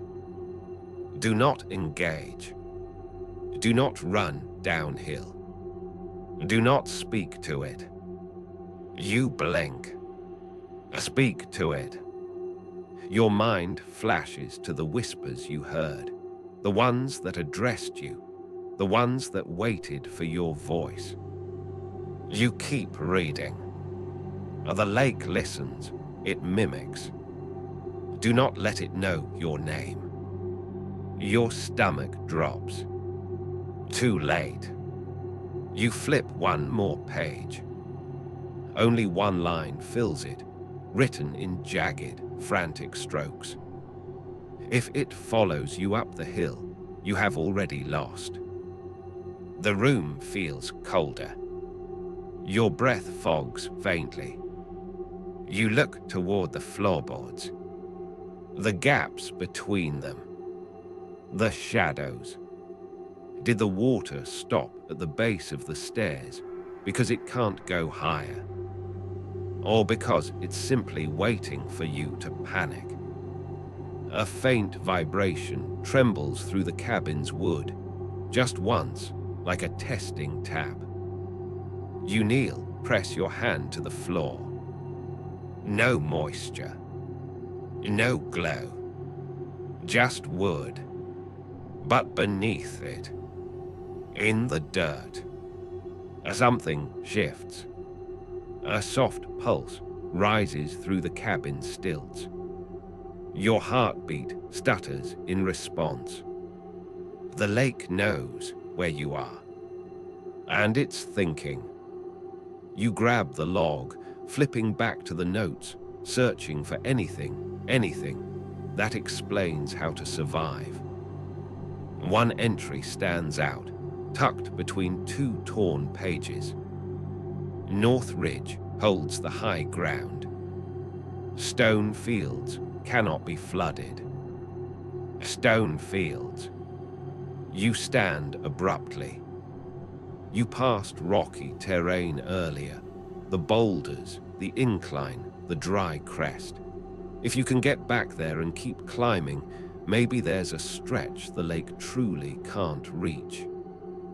But there's one problem. You look toward the door. The water is still outside. Waiting. Quiet. Ready. To reach the stone fields, you have to go downhill first. Just a little, but downhill nonetheless. And the warning said, never run downhill. You press your forehead to the wall, exhaling shakily. Your choices are impossibly bad. Stay here until the lake decides to climb through the cracks. Or step outside and risk being swept away. A soft knock interrupts your thoughts. You jerk upright. The knock comes again. From the door. Not a crash. Not a splash. A polite, gentle knock. As though someone, something, is asking to be let in. Your blood goes ice cold. The whisper that follows comes through the door, cracks like a breath sliding under wood. Let me see you.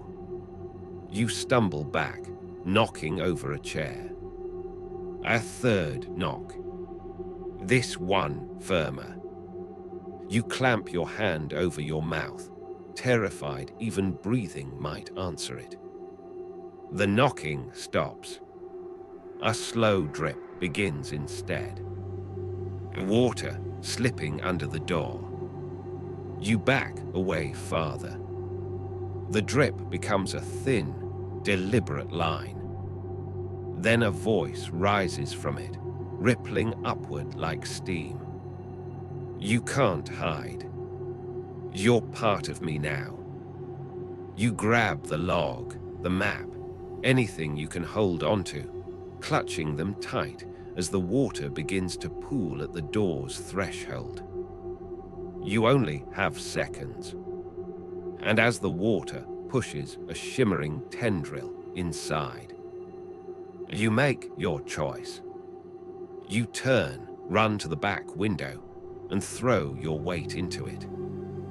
The glass explodes outward.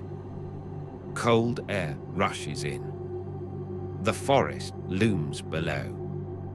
And without giving yourself time to reconsider, you jump. You fall faster than you meant to. The air tears past your ears. The branches rush up to meet you, and for a sharp, slicing second you feel weightless, like the forest has reached up and plucked you out of the cabin's grasp. Then impact. Branches snap beneath you, breaking your fall but slashing your arms and shoulders as they give way. A thick limb catches your hip, spinning you sideways. You hit the ground hard, rolling through ferns and loose dirt until you slam against a moss-covered log. Your lungs seize. A raw groan escapes you. But you're alive. You push up onto your elbows, vision swimming. The cabin is now several meters above, its broken window gaping like a dark, startled eye. Light flickers inside. No, not light. Reflection, movement. The water has reached the window. A slick sheet clings to the frame, stretching like a translucent hand, feeling the air where you used to be. When it senses you're gone, it ripples with a tight, displeased shudder. You don't wait to see what it does next. You force yourself to your feet and stagger into the trees. Every step hurts. Every breath stings. But you move.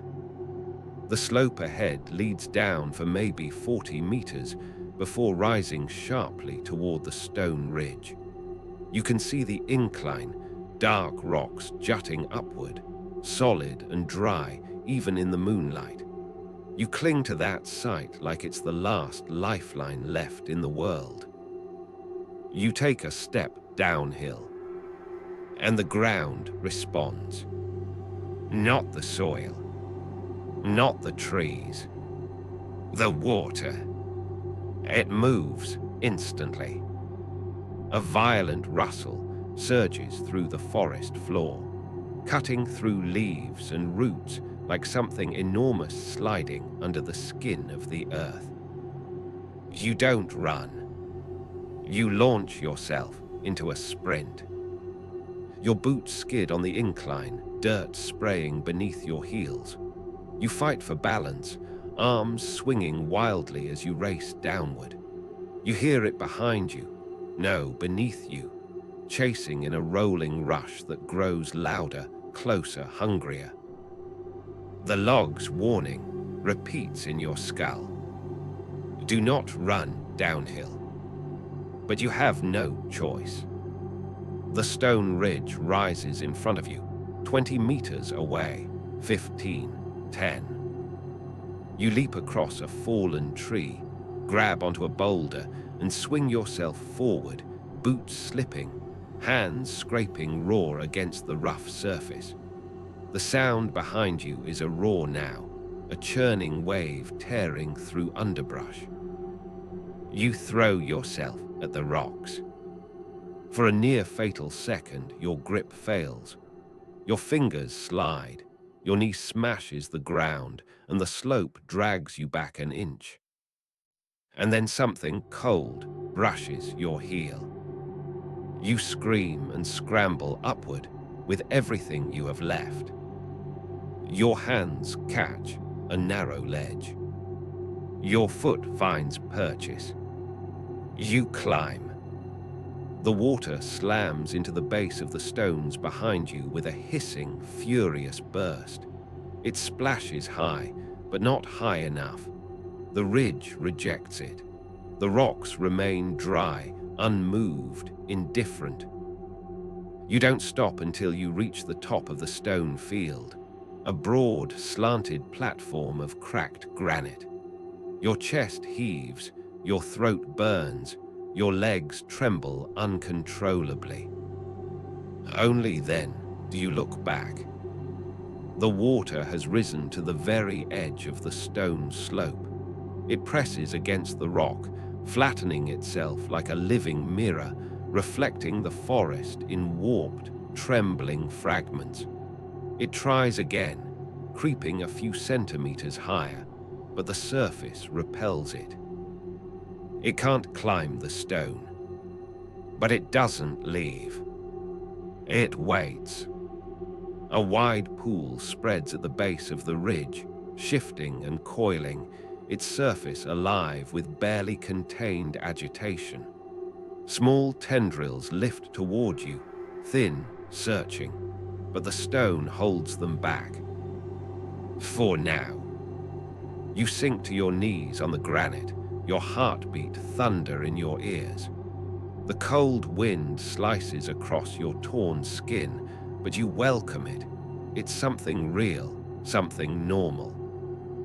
You tear open the map you stole from the cabin. The light is dim, but the markings are still visible. A thick red line traces the ridge northward. Beside it, a single word. Safe. You look up. The ridge extends into the distance, a jagged spine leading deeper into the wilderness, away from the lake, away from the pursuing water that still stirs below like a restless beast.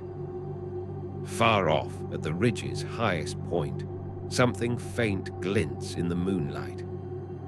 A tower. A beacon. Metal. The wind carries a faint echo from that direction. Not a whisper, not a voice. A hum. Steady, mechanical. A human. Your breath catches. There might be someone there. A station. A lookout. A refuge. The water below you shifts again, an impatient, rippling warning. It's not done with you. Not even close. But up on the ridge, higher still, is your next chance. Your only chance. You fold the map, grip it tight, and push yourself back to your feet. You don't look at the water again.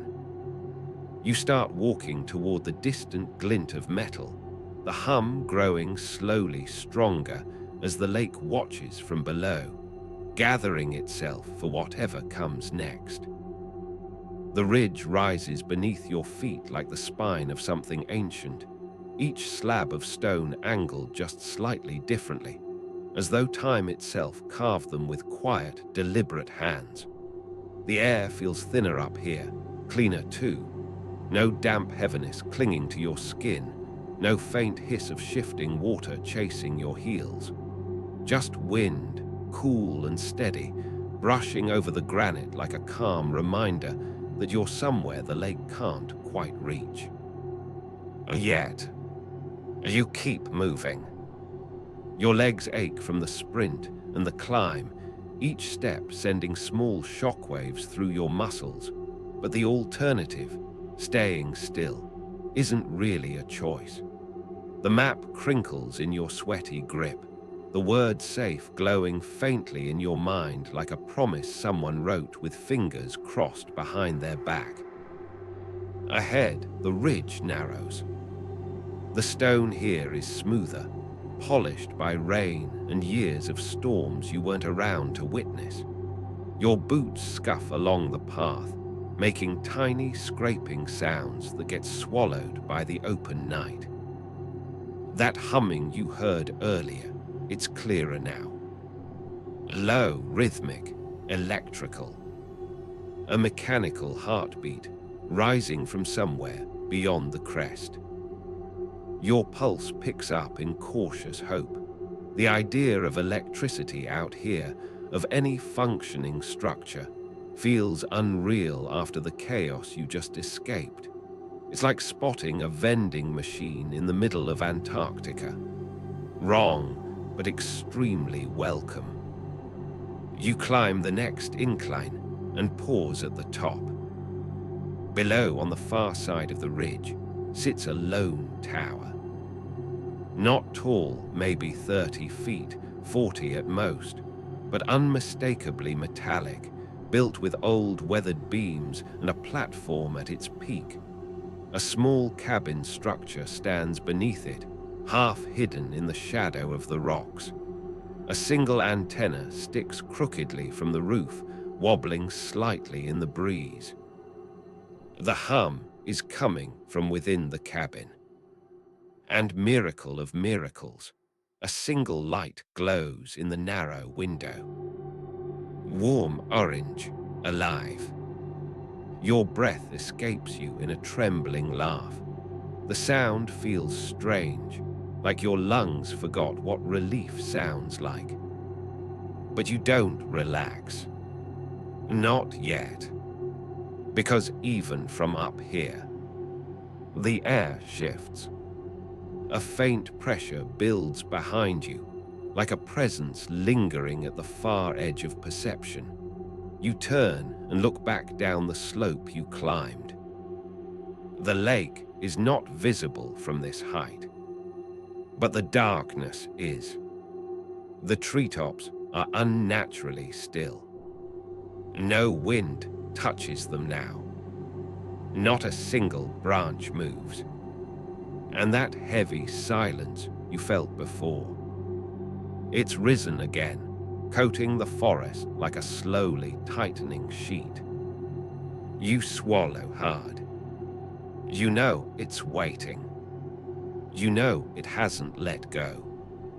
Still, the tower's warm glow pulls at you like gravity, and you descend the ridge carefully, stone giving way to hardened dirt, then to dry leaves that crunch softly underfoot. By the time you reach the base of the tower, your heartbeat has steadied into something almost normal. You approach the cabin. Its wooden door is half open, light spilling from the narrow gap. You raise a hand, hesitate, then knock softly, because apparently your survival instincts still care about manners. The hum inside falters. It stops. A small clatter echoes, like someone bumping into a metal stool. Then footsteps. Slow, uneven, uncertain. The door creaks wider. A man peers out. He looks startled isn't the right word. Startled implies energy. This man looks hollow, sleepless, thin in a way that suggests he's been slowly worn down by something he couldn't outrun but refused to flee from. His voice is a rasp. You shouldn't be here. You blink, already exhausted by that sentence. Believe me, you mutter. That's the only thing I've been trying not to be. His gaze flicks over your shoulder toward the ridge, then lower, toward the forest you climbed out of. He stiffens. You came up the south side, he asks, voice shrinking. You nod. Why? He doesn't answer. Instead, he grabs your wrist and yanks you inside so abruptly you stumble over the threshold. The door slams, shut behind you. He locks 3 different bolts, throws a bar across the frame, then drags a heavy metal toolbox in front of the door for good measure. Your pulse spikes. Okay, wow, I take it you don't get a lot of Girl Scouts selling cookies up here. He doesn't smile. Did it touch you? He whispers. The room is suddenly too warm. You shake your head. I don't think so. It came close. The man's shoulders sag, as if you told him the sky isn't falling, just cracking a bit around the edges. He gestures weakly toward a chair. Sit. You do. Because honestly, you don't have the energy not to. The cabin is cluttered with old equipment, radios, weather monitors, boxes filled with tools and cables. Papers cover the desk, some torn, some stained with water. The hum you heard comes from a generator in the far corner, its metal casing vibrating softly. The man kneels beside the desk, rifling through a stack of maps until he finds one covered with red markings. He lays it out in front of you. That lake, he says quietly, pulls anything alive toward it, always has. but lately. He stops. His hand trembles slightly over the map. Lately, it's stronger. You swallow, stronger howl. He looks up, eyes tired and glassy. Stronger enough, he says, to climb. Your breath catches. So you know what it is, you whisper. He closes his eyes. I know what it wants. He lifts a finger and taps one spot on the map, an area near the center of the lake, marked with a black X. Your stomach sinks. Is that where it started? He shakes his head. That's where it sleeps, he murmurs. A chill slides down your arms. And what is it, you ask? He opens his mouth, hesitates, then speaks so quietly you almost don't hear him. It's not a what. He looks at you fully, his voice cracking as he says, it's a who. You stare at him, the word who echoing in your skull like someone dropped it down the stairwell of your brain, and it's still falling. A who. Not a creature. Not a myth. Not an it that lurks beneath black water. A who. You wet your lips. You're going to have to expand on that before my nervous system gives up entirely. He doesn't answer right away. His eyes drift toward the barred door, as though he's making sure nothing seeps through the cracks.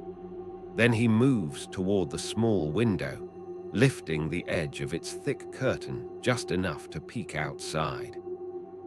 The movement is quick, sharp, fearful in a way that feels practiced. He lets the curtain fall shut and returns to you.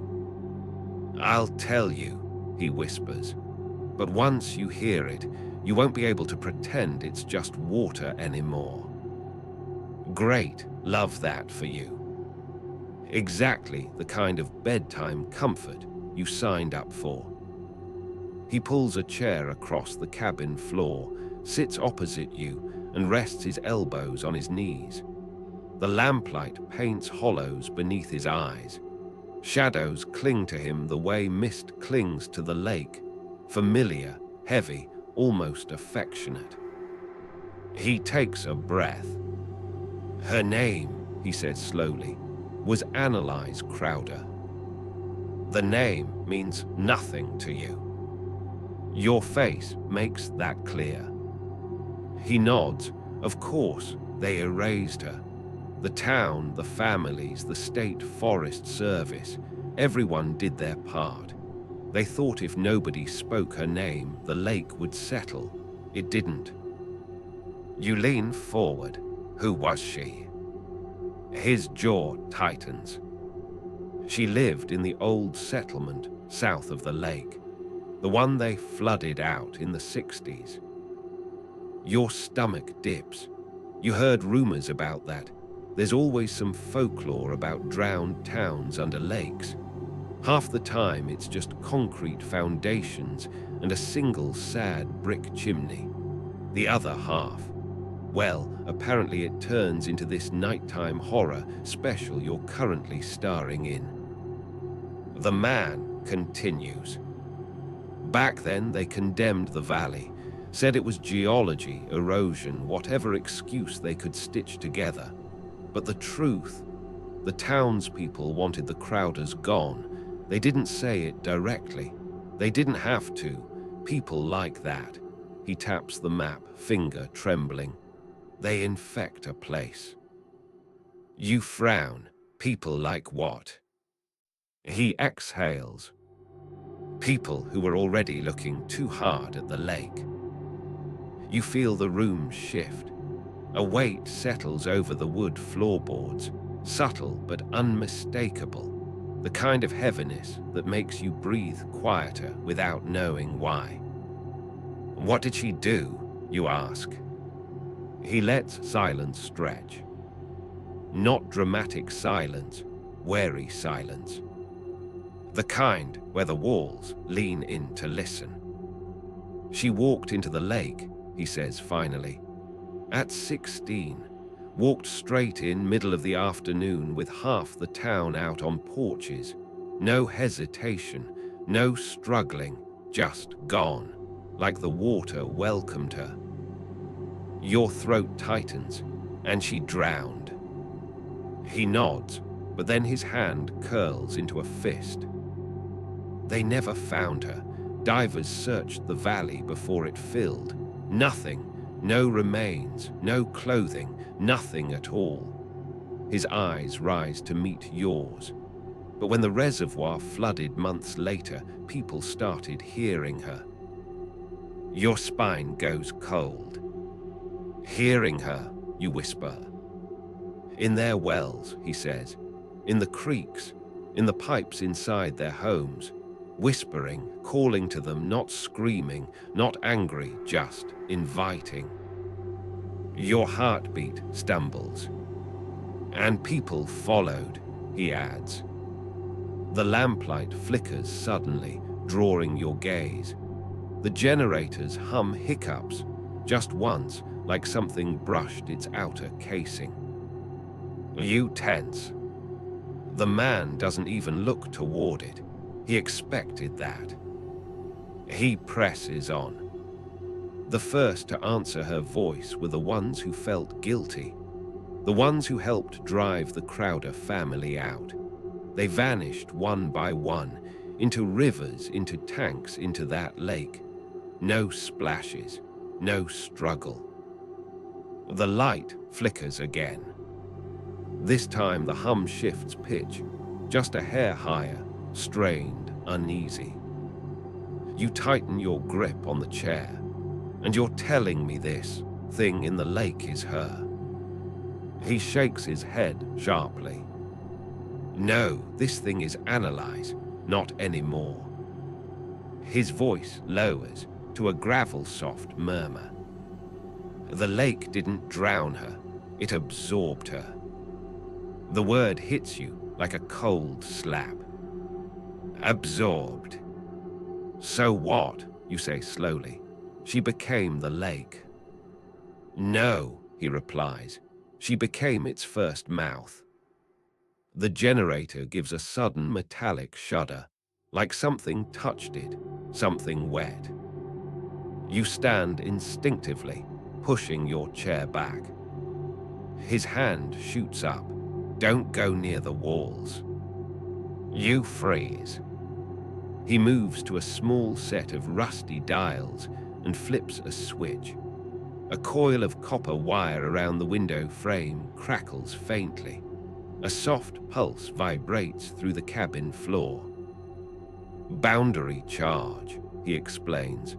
The lake doesn't like electricity.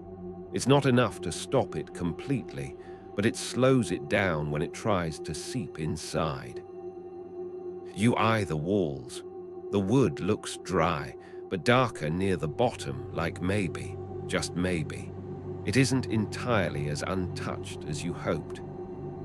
You return to your seat slowly. So, what does it want? Everything, he says simply. That's unhelpful. He continues as if he didn't hear you. But mostly, it wants company, pulling people under. That's just how it grows. Analyze was the start, but the thing beneath the water learned her shape, learned her voice, learned what humans listen for. The man lowers his voice. She whispers differently to each person. That's why she knew your name. Your skin prickles. You swallow. How do you know she whispered to me? He gives you a long, grim look. Because she whispers to everyone who gets too close, and you're alive, which means she's decided she wants more from you. Fantastic. Just spectacular. Exactly what you wanted tonight. a personalized paranormal fan club. The man stands abruptly and grabs a battered lantern from the corner. We need to talk upstairs. The tower platform is safer than down here. You hesitate. Safer how? The lake avoids height, he says. It prefers ground level. It likes downward pull. The tower confuses it. Confuses it, you echo, not deters it. Correct.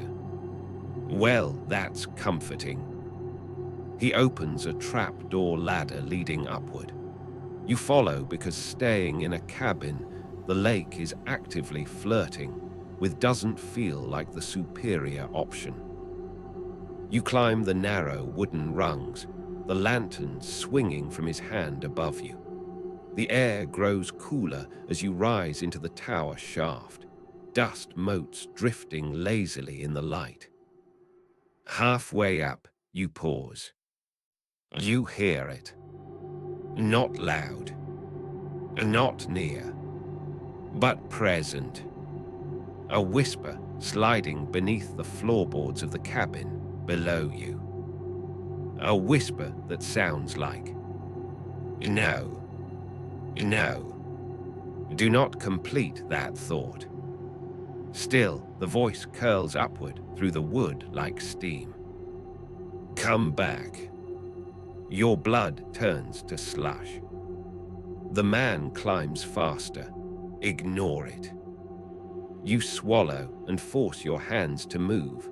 I'm trying. It lies, he says. That voice is analyze. It's what ate her. Comforting.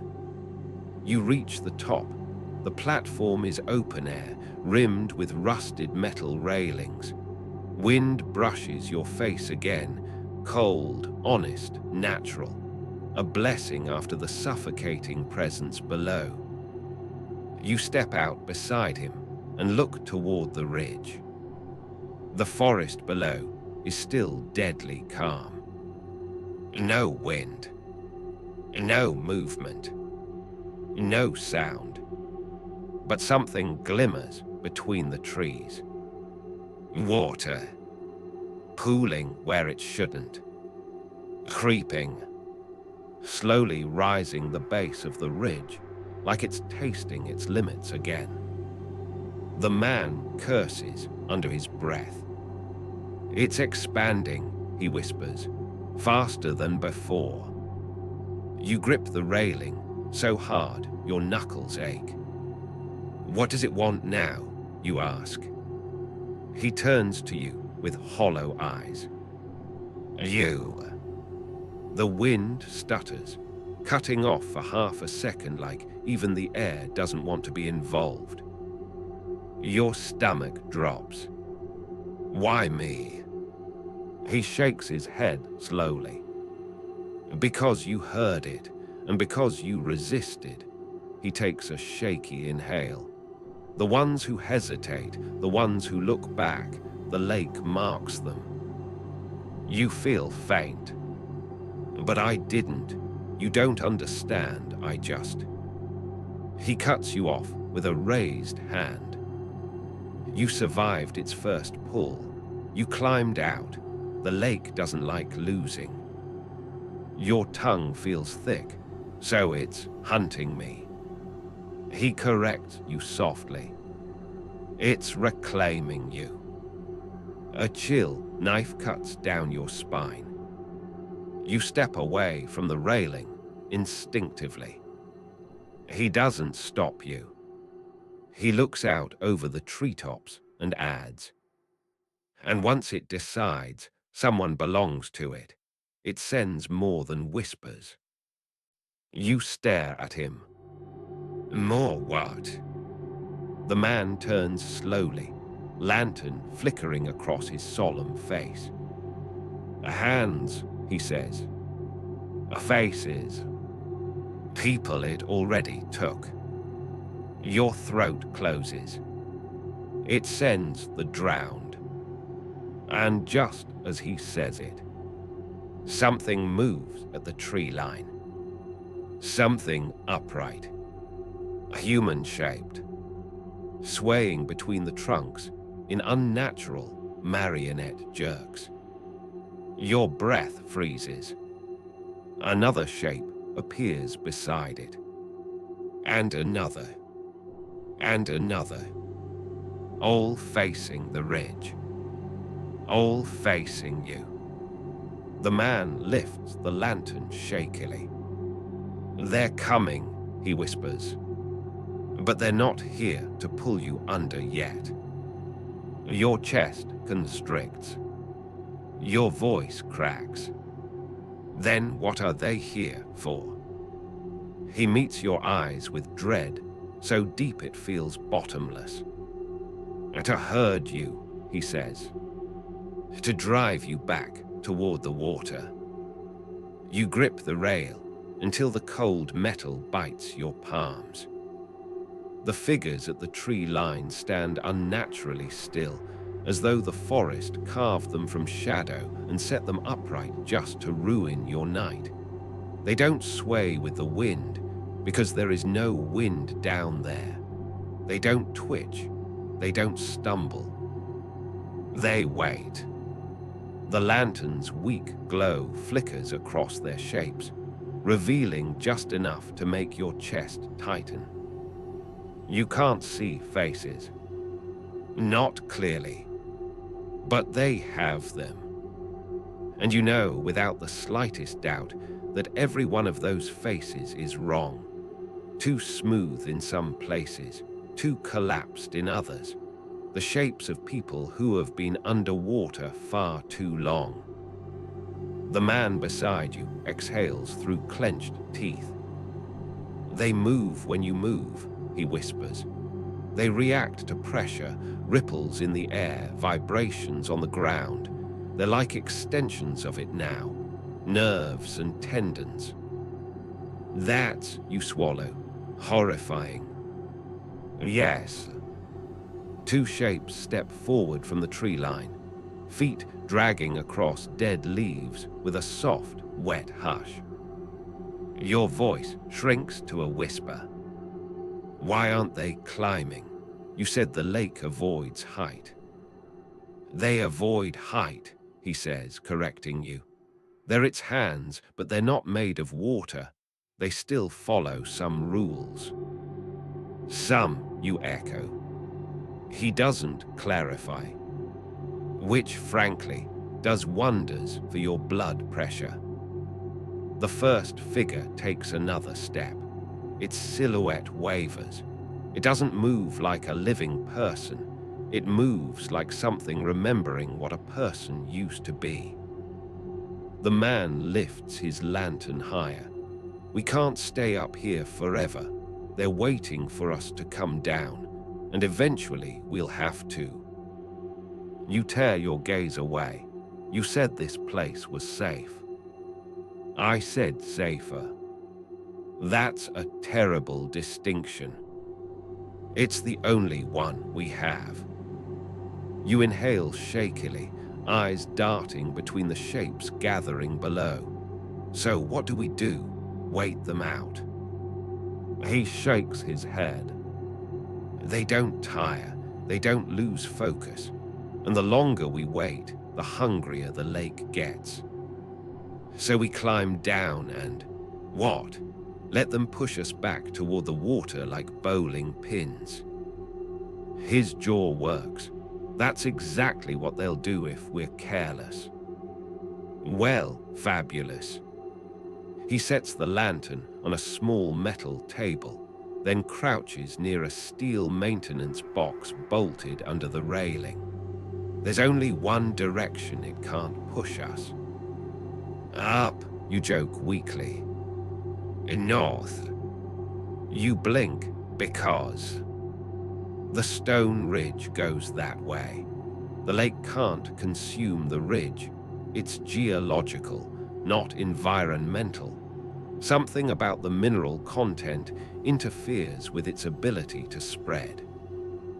So we move north, along the top of the ridge. He nods tightly. But the path gets narrower. And those things, he jerks his chin toward the shapes in the trees. They'll try to climb the parts they can reach. Your stomach flips. This is the worst guided hiking tour I've ever been on. A tiny, choked laugh escapes him, more an exhale of misery than humor. You should have seen the brochures. You step closer to the railing again. The drowned have multiplied. Not by a few, by dozens. Dark shapes emerging between trunks, between brush, from behind mossy boulders. Each movement is the same, slow, deliberate, puppet-like, as if someone is pulling invisible strings tied to limbs softened by water. You force yourself to breathe evenly. The man returns with a battered canvas pack he's stripped from the maintenance box. He sets it on the platform floor and starts digging through it. You watch him pull out a heavy flashlight, a coil of rope, 2 flares, a metal spike, a cracked radio, and a compass with a spiderwebbed face. He hands you the rope. Tie that around your waist. Why? Because if you slip, I'm not climbing down to pick you up. Fair. You tie the rope carefully, fumbling slightly because your hands shake more than you want to admit. What's the spike for? He pockets it. Anchors, emergency holds, or stopping something that shouldn't be moving. Great. A multi-purpose nightmare tool. You shoulder the pack as he fastens the rope between you both. Then he leads you to the narrow spiral ladder that descends down the tower frame. The lantern sways in his grip, casting jumping shadows across his face as he starts down. You hover at the top rung, glancing at the forest one more time. The drowned haven't moved. Not yet. Their stillness feels intentional, predatory. You grip the ladder tightly and begin climbing down. The metal is cold and slick with nighttime damp. Each rung squeaks softly beneath your weight. As you descend, the forest rises around you, swallowing the horizon and replacing it with a wall of black trunks and darker shapes. Halfway down, something shifts. A soft rustle. A wet shuffle. You freeze. Below you, the man whispers sharply, "Don't stop. If they sense hesitation, they'll react." You swallow hard and keep moving, careful, steady, your boots tapping the metal rungs with trembling precision. When your feet hit the ground, you immediately feel how solid the earth is beneath you, but also how wrong the air feels. Still, tight, full of a waiting tension that presses on your ribcage. The man steps beside you. His lantern casts a small bubble of comfortless light that barely reaches the nearest trees. The drowned stand just beyond it. Not moving. Not blinking. Not breathing. You whisper, how close can they get before they react? Closer than you want. You know I'd love a number or even a system. He looks at you grimly. When they move, run. Perfect. He turns north toward the narrow stretch of ridge that rises like a spine of pale stone between the trees. The first 10 meters look manageable, rocky but walkable. Past that, the ridge narrows to a twisting stone, ledge barely wider than your shoulders. You stare at it. We're seriously walking across that. Unless you prefer the lake. You definitely do not. You follow him toward the ridge. The drowned stay rooted in place at first. Then one takes a step. A soft, dragging footfall. A tiny splash of damp leaves. You don't look back. You focus on the ground ahead, on the stone rising beneath your feet, on the rope tied between you and the only other person insane enough to be here. The drowned take another step. And another. Then, a chorus of soft, simultaneous footfalls, like 100 marionettes advancing toward the stage. You climb the ridge fast. The man scrambles up ahead of you, boots gripping uneven stone. The path narrows instantly, the sides dropping away into darkness. He anchors the rope on a protruding stone and moves forward. You follow, hands skimming the sharp ridge edges for balance. Below, between the trees, the drowned gather beneath you, faces lifting toward the ridge. You try not to look. You fail. Their faces. God. Their faces. Not rotten. Not skeletal. But swollen. Pale. Skin stretched too thin, too smooth in places where water softened everything human. Their eyes are the worst. Not white, not blank. Just black. Filled. As if water hasn't left their skulls. You stumble, scraping your knee on the rock. Instantly, a ripple moves through the crowd of drowned below. A collective forward lurch. They felt that, you hiss. Yes, he says, so try not to fall again. You're a natural motivator. You push forward. The ridge narrows. More drowned gather. The man's breathing sharpens as he leads. They'll keep following. They won't stop unless the lake calls them back. What does that sound like? He doesn't answer. Not because he doesn't want to, but because something changes behind you. The drowned stop. Every one of them freezes mid-step, heads turning slightly, not toward you, but toward the south. Toward the dark sea of trees. Toward the lake you climbed away from hours ago. The forest goes silent. So silent the air vibrates with it. Then you hear it. Not a whisper. Not a call. Not the delicate brush of your name in the dark. A sound rising low and deep, like a wave being pulled backward, gathering weight, gathering speed, gathering intention. The man stiffens. No, he breathes, not now.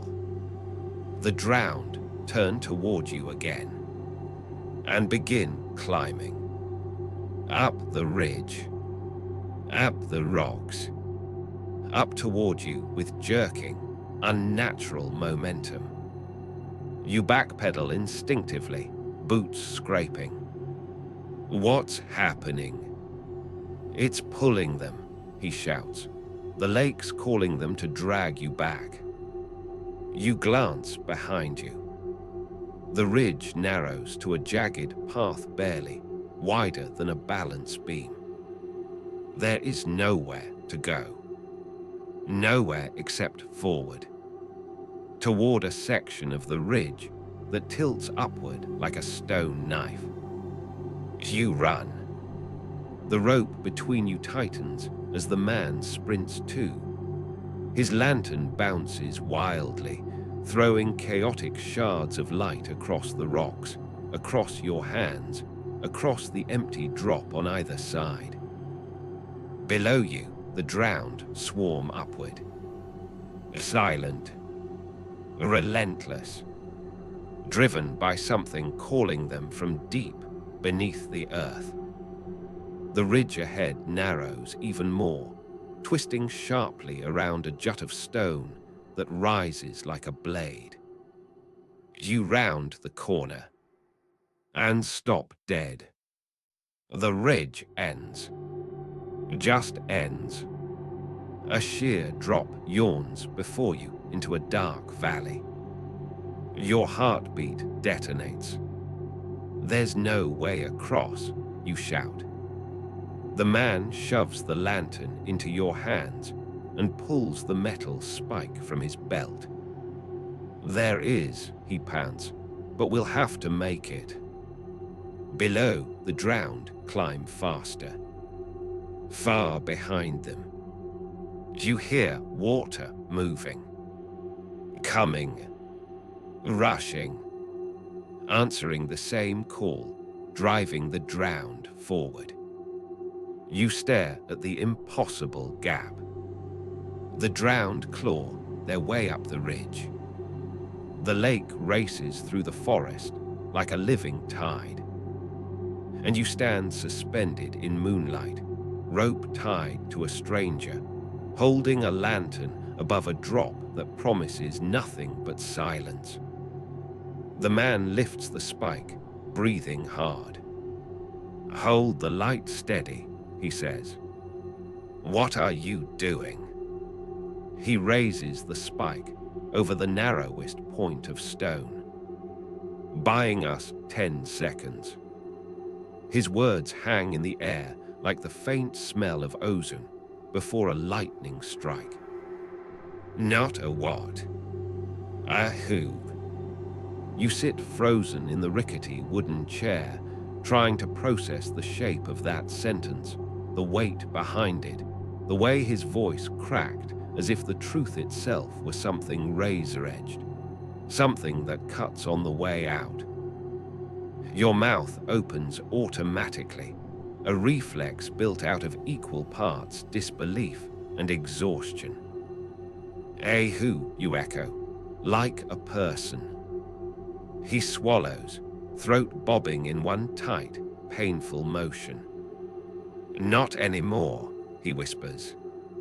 Your skin tightens. You lean back slightly, subtle, instinctual, the human body's favorite way of saying no thank you.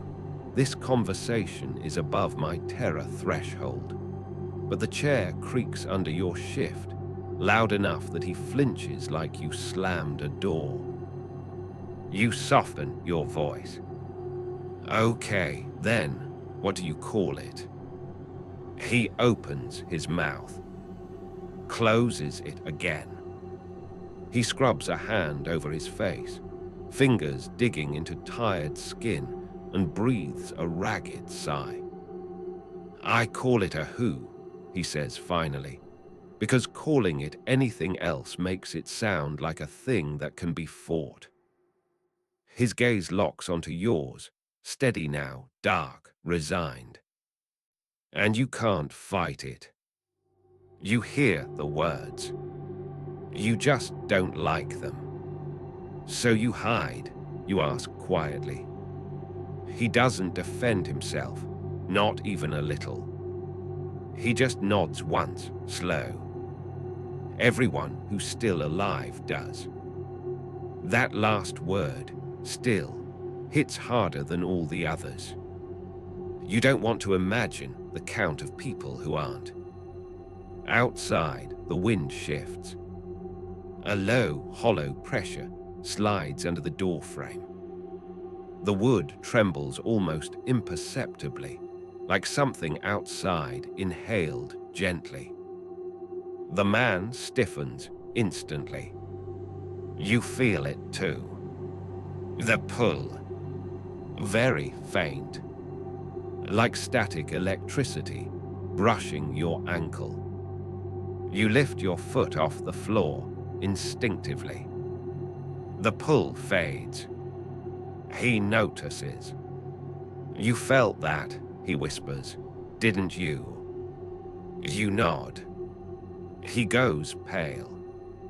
That means it's close. You swallow hard. How close? He closes his eyes for half a second, like he's listening. When he opens them again, his expression has gone brittle. "Closer than it's ever been up here," he murmurs. "Great. Love that for you." You try to breathe evenly, but the air tastes thicker now, like humidity laced with iron.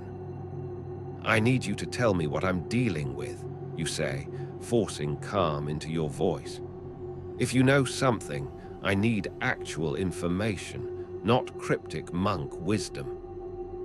He almost smiles at that, almost, but the tension in his jaw doesn't loosen. "You want information," he says quietly. "Then listen carefully, because I won't say this twice." He kneels beside the map again, points to the black X in the middle of the lake, the place he called its resting point. "That mark," he says, "is where a man named Alder Thorne drowned 40 years ago." You blink. "Okay, and this Alder Thorne is?" "The lake," he says. You wait for him to elaborate. He doesn't. You stare. "Okay, you're gonna need to expand that just a bit." He exhales shakily and sits back on his heels. "Alder Thorne built this place," he begins. "Not the tower, this whole region. The dam, the reservoir, the irrigation channels. He spent 20 years shaping it, studying it, changing it." He taps the map once, sharp and final. "And the lake hated him for it." You stare at him. "The lake hated him." "Yes." "Like emotionally." "Yes." You blink slowly, trying to wrap your mind around a piece of information that sounds like it wandered out of a philosophical horror TED talk. "So the lake was alive back then," you say. "It's always been alive," he murmurs. "But Alder was the first person to push it, to carve into it, to trap its flow, alter its depth, reshape its boundaries." He looks up, eyes glassy. "And water does not forgive, it only waits." You feel a cold shiver run the full length of your spine. What exactly happened to him? The man gestures vaguely toward the window, toward the direction of the lake far below the ridge. "They found his boat drifting," he says, "perfectly intact, not a dent, his tools still inside, his lunch untouched." He swallows again. "But no Alder." You whisper, "He drowned." The man gives a tiny, hollow laugh. "People drown when they breathe water," he murmurs. "Alder didn't drown." You tense. "What do you mean?" Alder disappeared below the surface without displacing so much as a ripple, he whispers. Like the lake inhaled, like it had been waiting. Your fingers dig into the arms of the chair. "And after that," he continues, "it changed. It started pulling things, animals, birds, people." "Why?" you ask quietly. He shakes his head helplessly. "Because Alder didn't die," he says. "Because Alder became it." Your stomach knots. He watches you with a kind of sorrow, usually reserved for funerals. "The lake isn't alive," he says. Alder is. The lake is just his body now. Your pulse pounds like a drum in your ears. He's still conscious, the man whispers, and he wants company. Outside, something brushes the cabin wall. A soft, dragging sound, like fingertips tracing the wood. Your breath goes thin. The man listens, lips parted, dread softening his features into something almost childlike. It knows you're here, he breathes. The dragging sound circles to the far side of the cabin. You go absolutely still. He stands slowly and walks to the nearest window. He doesn't touch the curtain. He doesn't look out. He just whispers, "Don't move." You freeze. The dragging stops. Silence yawns wide, stretching itself around the cabin. Then, tap. Your chest tightens. Tap, tap. Like someone knocking from the outside. The man's voice shakes. "It never knocks," he whispers. "It's learning." Your heartbeat turns into a frantic, irregular stutter. Another tap. Lower this time. Right near the floorboard. The man steps back from the wall. "It's smelling for you." That sentence should absolutely never exist, but here you are, living through it in real time. "So what do we do?" you whisper. He swallows, glancing at the heavy bolts on the door. "We wait." You frown. Wait for what? For it to lose interest. You stare at him. "I don't think that's what's happening." He closes his eyes, and you can tell, by the twitch in his jaw, by the shallow breaths, that he knows you're right. The air pressure shifts again. A slow, powerful exhale. Against the outside wall. Right behind your chair. You don't dare turn. The man's voice turns into a paper-thin thread. "If it found you once," he says, "it will not stop." The dragging resumes. But this time it climbs. Up the wall. Up toward the window. Slow. Hungry. Searching. Your skin prickles so violently you feel dizzy.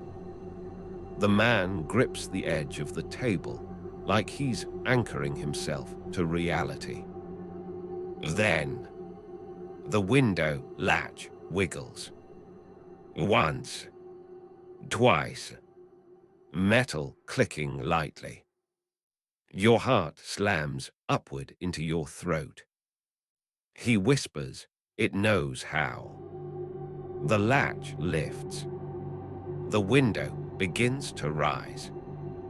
The window lifts only an inch at first, just enough for a thin blade of night air to slide into the room.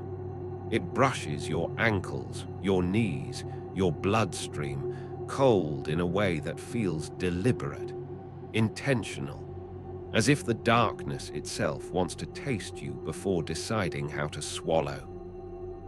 The man reacts instantly. He lunges toward the window, not to push it shut, not to fight it. No, he slaps his palm over the opening like he's trying to smother a spark before it ignites something catastrophic. "Don't breathe," he hisses. You obey because his voice doesn't sound like a suggestion. It sounds like a command forged from 40 years of knowing exactly what comes next. The window pauses mid-rise. Wood creaks. Glass trembles. and something presses from the outside. Not a hand, not a claw, not anything with a shape your brain wants to recognize. Just pressure, wet, heavy, searching. The man's arms shake from holding the frame down.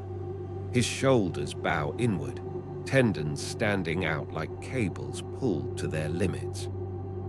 He grits his teeth. "It's testing," he whispers. The pressure increases. The window shudders upward another half-inch despite his full weight bracing it. A thin line of lake air spills in, slick and cold, carrying a scent like deep water that hasn't seen sunlight in centuries. Your lungs beg to inhale. You hold your breath anyway. And then, from outside, a voice, soft, muffled, a liquid. It comes through the gap like a current slipping through a broken dam. "Let me in." Your entire body goes rigid. The voice sounds wrong. Not because it's monstrous, but because it is heartbreakingly human. Like someone speaking through a mouth filled with water, dragging vowels into slow, drowning shapes. The man slams his shoulder against the window frame now, full force, the frame rattling under the impact. "Do not respond," he snarls through clenched teeth. You definitely were not planning to respond, but okay, nice to have it clarified. The voice outside slides along the wood grain, like liquid crawling. "Come closer." You press yourself deeper into the chair, as if the wooden back will magically absorb you. The man braces both palms against the glass. The pressure from outside swells again. But then it stops. Completely. The window settles back into place with a soft sigh, as though whatever was pushing against it simply withdrew. For a heartbeat, relief washes through the room like warm water. The man stumbles back from the wall, chest heaving. His hair sticks to his forehead with sweat. He tries to laugh in that way desperate people laugh at bad luck, short, breathless, unhinged. That, he pants, is new. And then, tap, on the opposite wall. You both whip toward it. Tap, tap, faster. Then on the door. On the floorboards. On the window again. Soft, patient knocking. From every direction. Like fingertips testing the perimeter. Counting. Confirming. Thinking. The man grabs your arm. "We have to move." "To where?" you whisper. There's a crawl space under the tower platform, reinforced. It can't fit through the slats. He's already dragging you toward the back door before you can object. He doesn't bother with the bolts, just pulls the door open with one violent yank and shoves you into the night air. The cold hits you like a wall. But at least it isn't wet. He follows and slams the door behind him. The moment it closes, the knocking stops, like whatever was doing it turned its focus inward. The man grabs your sleeve and rushes toward the tower. The metal structure looms above you, a rigid skeleton against the sky. Its legs plunge into the ground, leaving just enough space beneath the raised platform to crawl under. You drop to your knees, and slide beneath it. The dirt is dry, cool, stable. For a moment, it actually feels safe. The man squeezes in beside you, breathing hard, wiping sweat from his brow with trembling fingers. Then he reaches into his coat pocket and pulls out a small metal device, shaped vaguely like a walkie-talkie but older, with a grainy speaker and an adjustable dial. You whisper, "What is that?" He flips a switch. The device hums quietly. "A locator," he says. "If the lake gets too close, it spikes." You frown, but isn't it already too close? He doesn't answer. The device hums steadily. Low, calm, steady. And for a moment, just a moment, you almost allow yourself a breath. The wind moves again across the ridge, gentle and cool. The trees shiver. The stars glitter faintly overhead. The night feels normal. The quiet feels earned. You close your eyes. Just 1 second of rest. One. When the device shrieks. A sharp, piercing metallic wail. Your eyes snap open. The man grabs the device, frantic, shaking it like maybe it's malfunctioning. It is. The pitch rises. Higher. Faster. Near screaming. He pales. No, no, no, this fast. It's moving too fast. You choke out. What does that mean? He looks at you with raw fear. It means, he whispers, it already found the underside. Then, slam. The ground beneath you jolts upward as something enormous hits the platform above. Dust rains into your hair. The beams groan. The whole structure shivers. Another slam, harder this time, like something battering the tower supports with impossible strength. The man covers his head. Keep low. You don't need instruction. You're already practically flattening yourself into the dirt. A third blow. Not a slam, but a heavy, dragging scrape. Moves slowly across the underside of the platform, like someone dragging a hand, or a body, or a face. The scrape continues, circling. You hear water dripping, even though there is no water here. The man grips your arm so tightly, his nails dig through your sleeve. It shouldn't be this high, he whispers. It's never been this high. The scrape stops.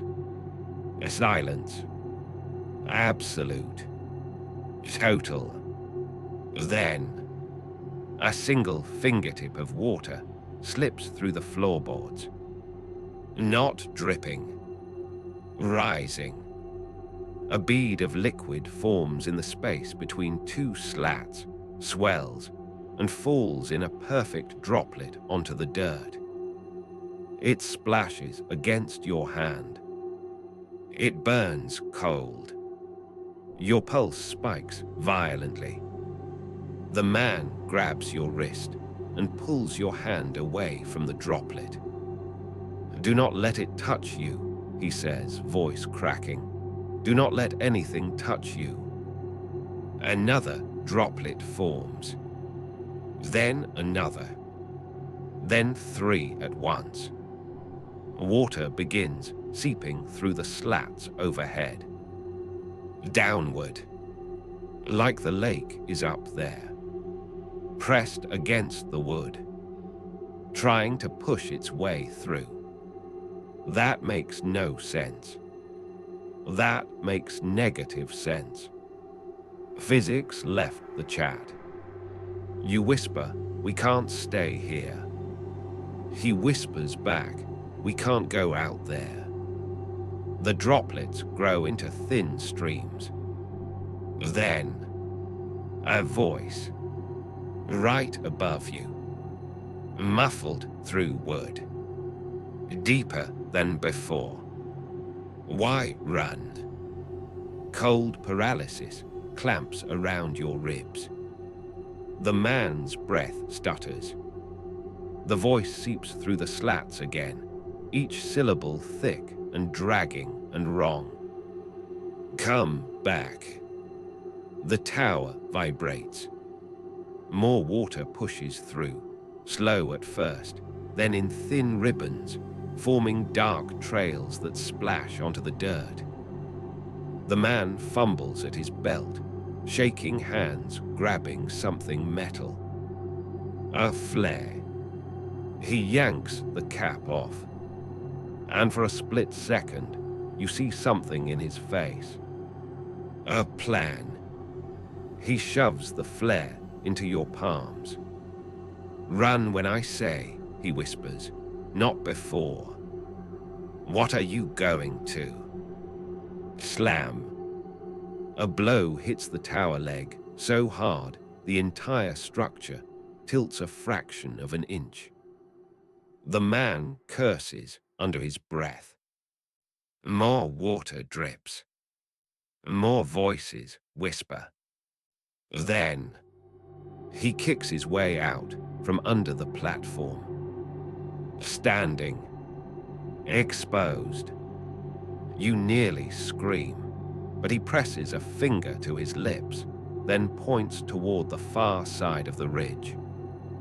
A path downward, away from the tower, away from the lake, maybe toward safety, or maybe toward a different kind of doom.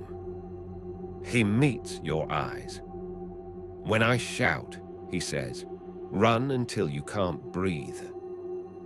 But he steps out into the open, hands raised, facing the thing you cannot see, facing the lake or alder or whatever mixture of both is hunting you. You hear a shifting sound, deep and wet, like a massive body relocating in darkness. The man squares his shoulders and screams. Run. You run. Not the kind of run you've done before. Not the "I'm late for class" run. Not the last bus is pulling away" run. Not even the "there's a bear in my backyard" run. This is the most ancient kind of run. The kind that slices straight through your bones and overrides logic with a single, blistering primal command. Get away. Your legs launch before your brain has even signed the paperwork. You sprint down the rocky incline, the flare clutched in your fist, the cold wind tearing at your face as the ridge blurs into streaks of dark blue and black. Behind you, the man's scream echoes, raw, desperate, defiant. You don't dare look back, but you hear it. The sound. A deep, horrible shift, like a wave collapsing into itself, like 1,000 gallons of water suddenly losing their gravity. Then a crash, a heavy, catastrophic strike against the tower platform. Metal groans, wood splinters. A long, bending shriek fills the night, like the structure is being twisted by hands too many and too strong. Your heart convulses. He's still up there. But you don't slow, because the next sound tells you exactly what will happen if you do. A voice. Not a human voice. a voice like water, learning the shape of lungs. I see you.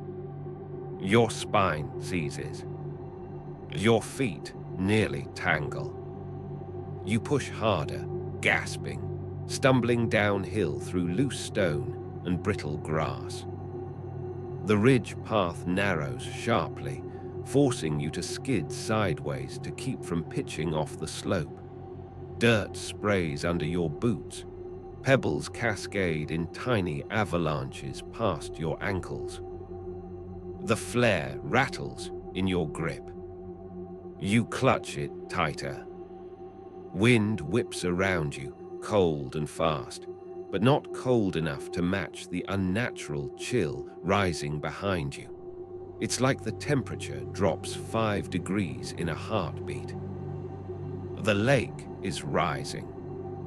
Not physically. You're too far uphill for that. No, it's the presence rising. Cresting. Climbing. You hear something massive scraping against rock, like liquid dragging weight it shouldn't logically have, like water growing limbs. You don't look back. You can't. Your lungs rasp. Your ribs ache. Every footfall hurts.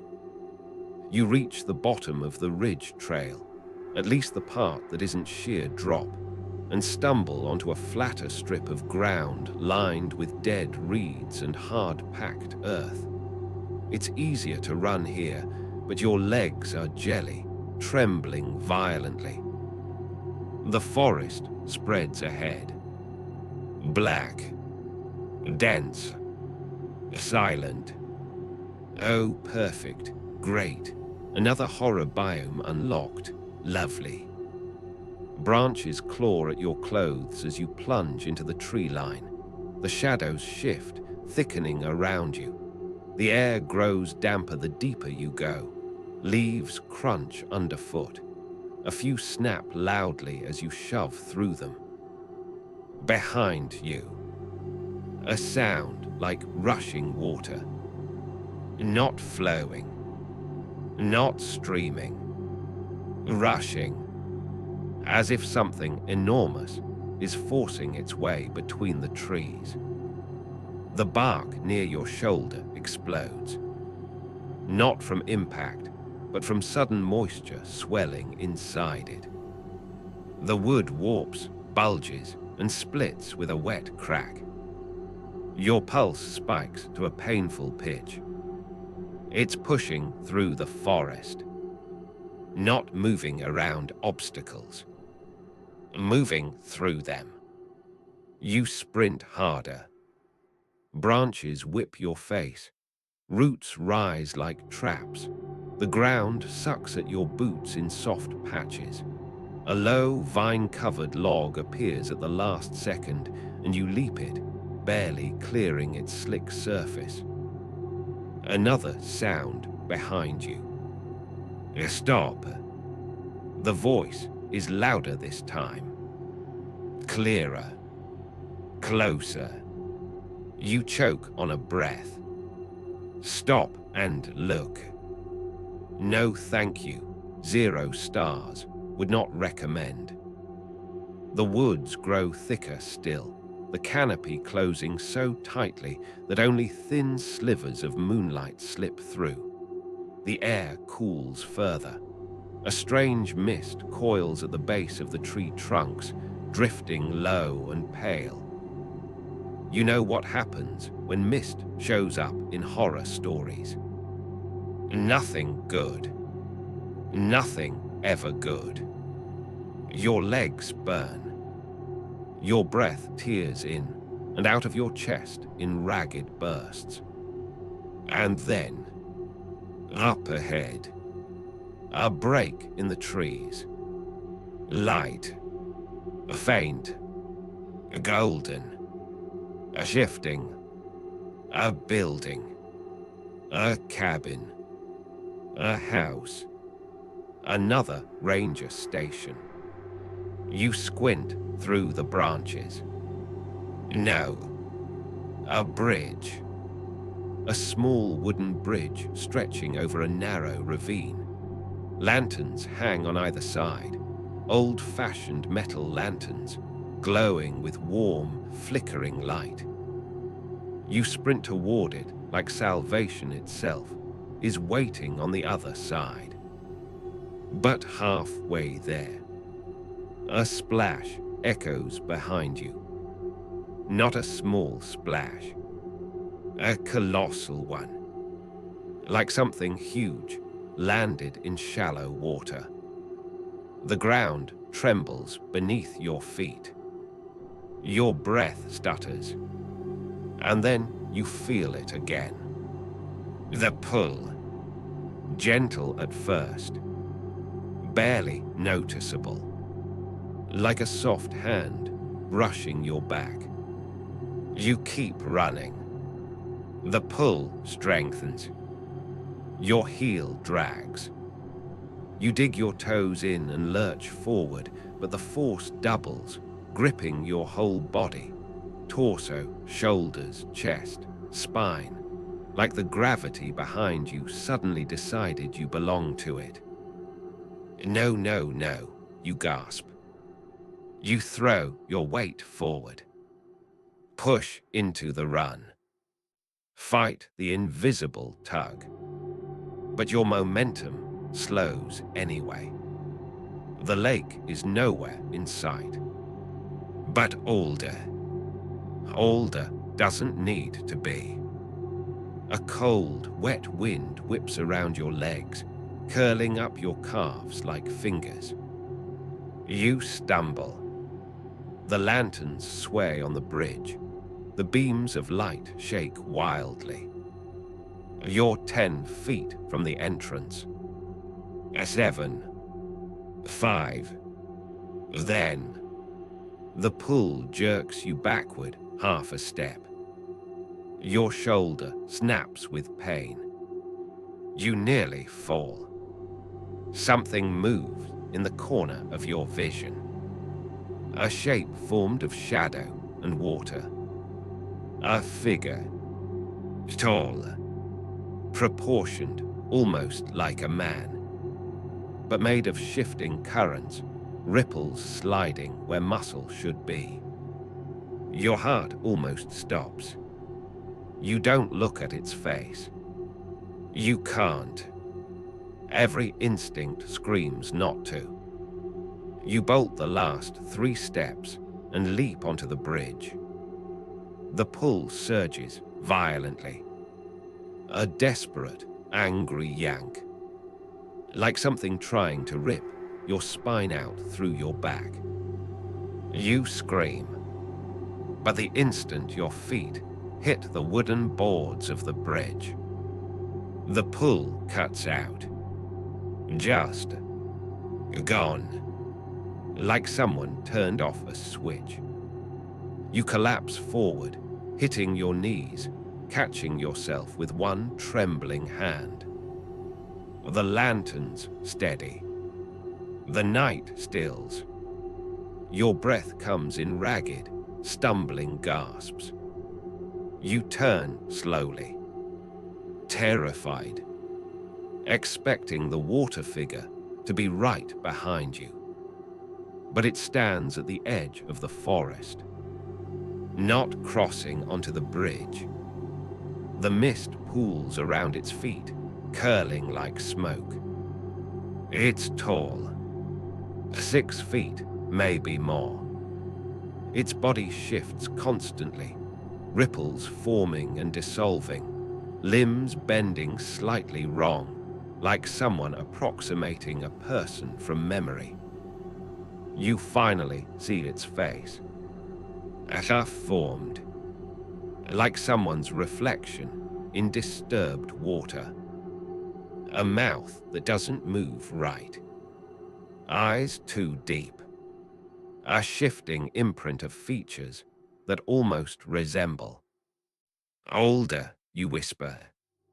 The figure tilts its head, and in a voice that sounds like water echoing through hollow stone, it murmurs, "Why won't you come home. Your stomach drops.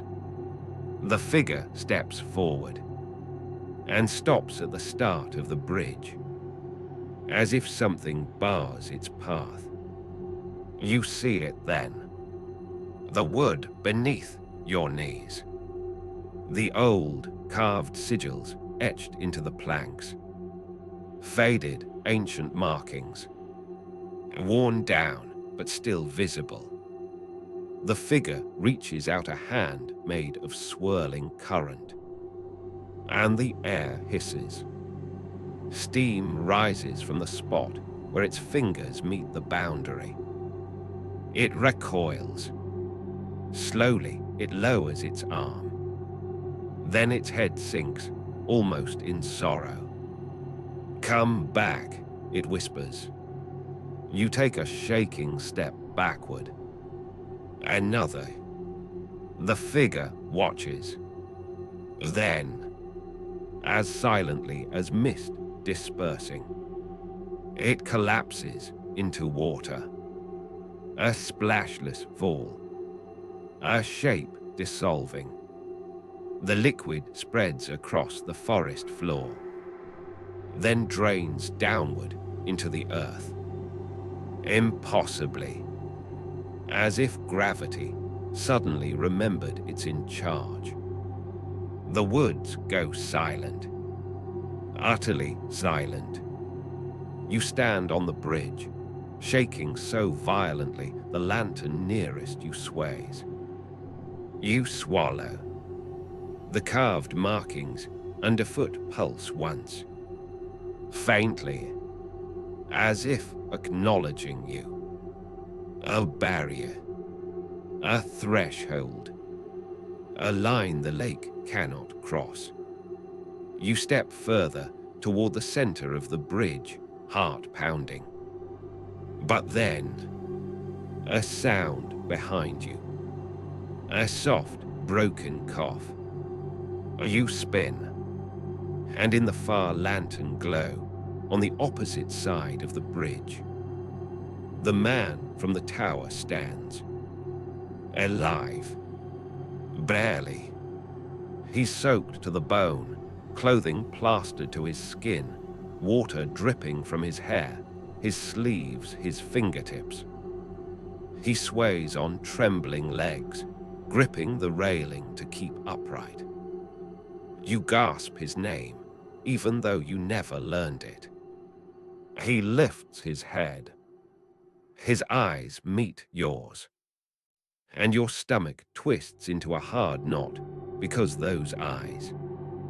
One of them is his. The other is not. It reflects light like deep water. Dark. Shifting. Endless. He opens his mouth. Water pours out. Then he whispers, not with fear, not with pain, but with Alder's voice layered beneath his own. You shouldn't have run. You stay perfectly still, letting the cold night air settle into your lungs as though the lake is borrowing your breath to measure you. The mud beneath your palms hums with a faint vibration, almost like a pulse, slow and deliberate, too steady to be natural and too large to belong to anything human. You remind yourself, quietly, half delirious, that you haven't technically been grabbed yet, which is a weirdly comforting win for the moment. Above you, the storm continues brewing in low, churning layers. The clouds shift like heavy curtains being pulled by unseen hands, exposing thin veins of pale lightning that flicker without thunder. The light doesn't crack so much as its size, stretching across the sky in long, silent strokes. You almost laugh, because of course the storm wouldn't behave like a real storm. Nothing here is following the rules anymore. You push slowly onto your knees, fingers curling in the moss as if it might anchor you. The ground is slick, cold, trembling with the lake's breath. You feel watched, but not from a single direction, not even from a dozen. It's everywhere, an awareness wrapping around you, studying you, remembering you the way water remembers the weight of things it's already taken. Okay, you whisper, mostly to yourself, partly to whatever is listening. Let's not do anything dramatic yet. The lake doesn't answer. It doesn't need to. A ripple travels across the surface, starting far left, then drifting slowly, unnervingly toward where you kneel. Not fast, not predatory, just certain. You squint at the water. It's rising. Not in waves or splashes, but in a single, continuous sheet, like it's being lifted from beneath. A swell forms, broad, round, unsettlingly symmetrical, about the size of a small car. And then another, and another. You feel them before you truly see them, a low resonant pressure inside your chest, like someone knocking on the inside of your ribs. You step back, shoes slipping in the wet moss. Your heart hammers so loudly you're half certain the lake can hear it, and it probably can. At this point, you wouldn't be surprised if the mud knew your shoe size and the water could recite your browser history. The swells flatten, the water stills, and then the whispers start again. Not from beneath, from behind you. You spin so quickly you almost fall, hands splaying in front of you instinctively. But what you see isn't a shape, or a person, or even a creature. It's mist, coiling from the trees like a cautious animal, drifting low along the ground in delicate tendrils. The mist moves toward you. It curls around your ankles first, cool and soft as fog on glass. Then it climbs your calves, brushing your skin like fingertips trying to memorize the outline of your bones. You feel the same sensation you felt earlier at the water's edge, the sense that something is gently, quietly testing your boundaries. You whisper, "Nope." The mist does not care about your boundaries. It swirls higher, brushing your knees, your thighs, your hips, not violently, not even aggressively. It moves with the kind of slow confidence reserved for things that have never once questioned their power, things that have all the time in the world. Your breath catches. The mist tightens. Not sharply, not like a snare, more like a hug you absolutely did not consent to. A cold, patient hug from something that has never hugged a human before and is merely trying its best. You take a step back. The mist follows. Another step. It follows again. You're not being dragged, not yet, but you can feel the shift, like the lake is negotiating between observing you and claiming you. Like it's gently suggesting that your best move would be to stop resisting and just let yourself be collected like a lost library book. Then the ground changes beneath you. The moss softens. No, liquefies. Not all at once, not enough to trap you, just enough that when you step again, your foot sinks an inch deeper than it should. You freeze. The mist tightens around your torso as though sensing your hesitation. You feel the weight of it now, a soft but undeniable pressure pressing along your ribs, guiding you, coaxing you a few inches closer to the water's edge. Okay, you whisper, voice wavering. No need to escalate. We can talk about this. We can collaborate. We can negotiate. I'm very negotiable. I once accepted coupons as currency. We can. The mist tightens sharply. Your breath slices short. Your arms jerk to your sides, pinned by the cool, swirling pressure. And the lake responds. A perfect circle forms on the surface, dark, impossibly smooth, like a pupil dilating. It widens and widens, and something beneath it moves. Not an object, not an animal, a presence, huge, slow, ancient.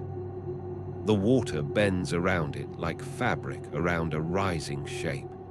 You can't see what it is yet, only that it is large enough to shift the entire surface tension of the lake, large enough to cast a shadow upward through the water, its outline distorted but unmistakably massive. Your heartbeat stutters. The whispering stops. Everything stops. Even the wind.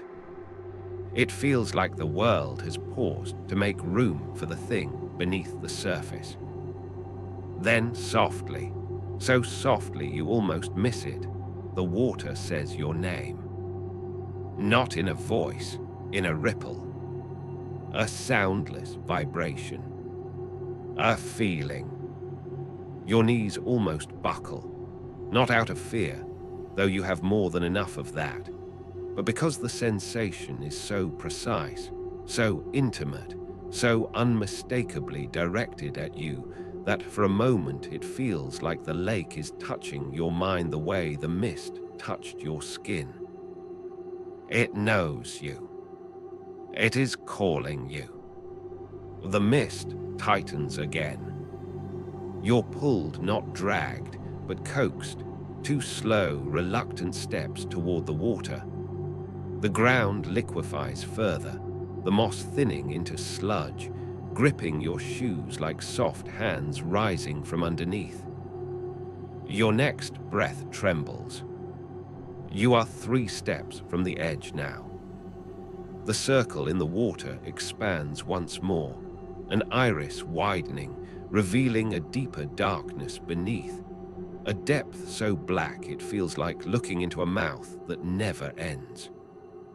Your pulse echoes in your ears. The mist pulses back as if answering. The lake waits. You feel it, an intelligence with no shape, no face, nothing familiar for your mind to cling to. Just hunger. A deep, patient hunger, centuries old, steady as tides, indifferent as gravity. And in that silence, in that suspended moment, where everything hangs between one choice and another, you realize the lake isn't pulling you in. Not yet. It's inviting you. Which might be worse.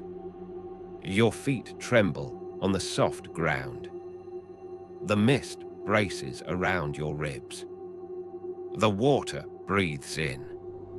And something beneath the surface finally begins to rise.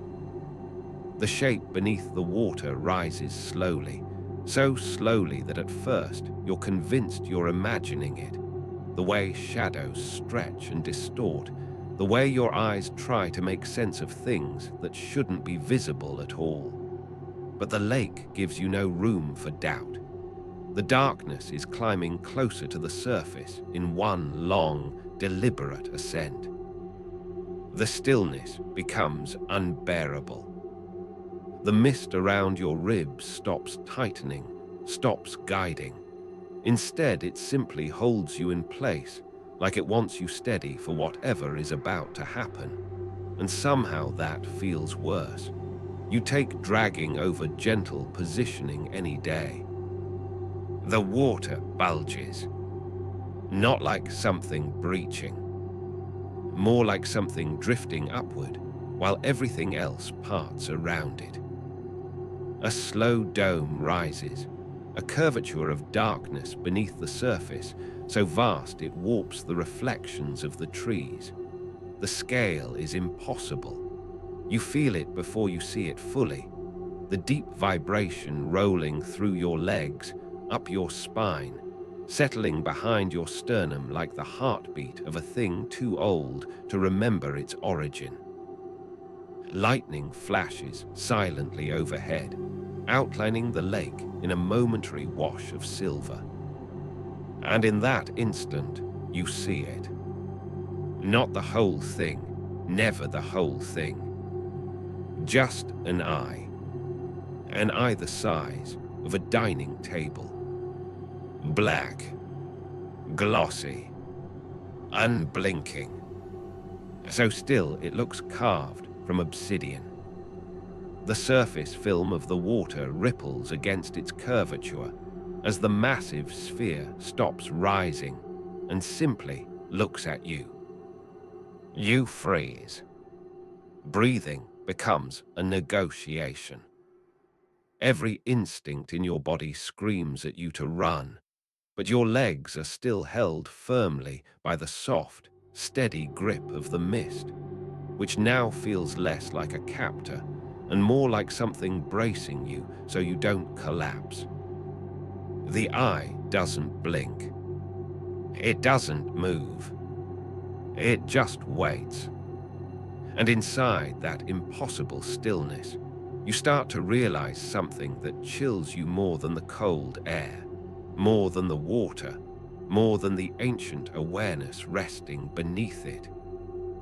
The lake isn't trying to frighten you. This is not a threat display. This is a greeting. The thought almost buckles your knees.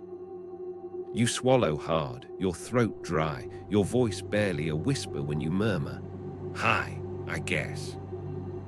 The words sound ridiculous, but the lake doesn't mock you. Instead, the surface ripples gently around the eye in a slow circle, as if responding.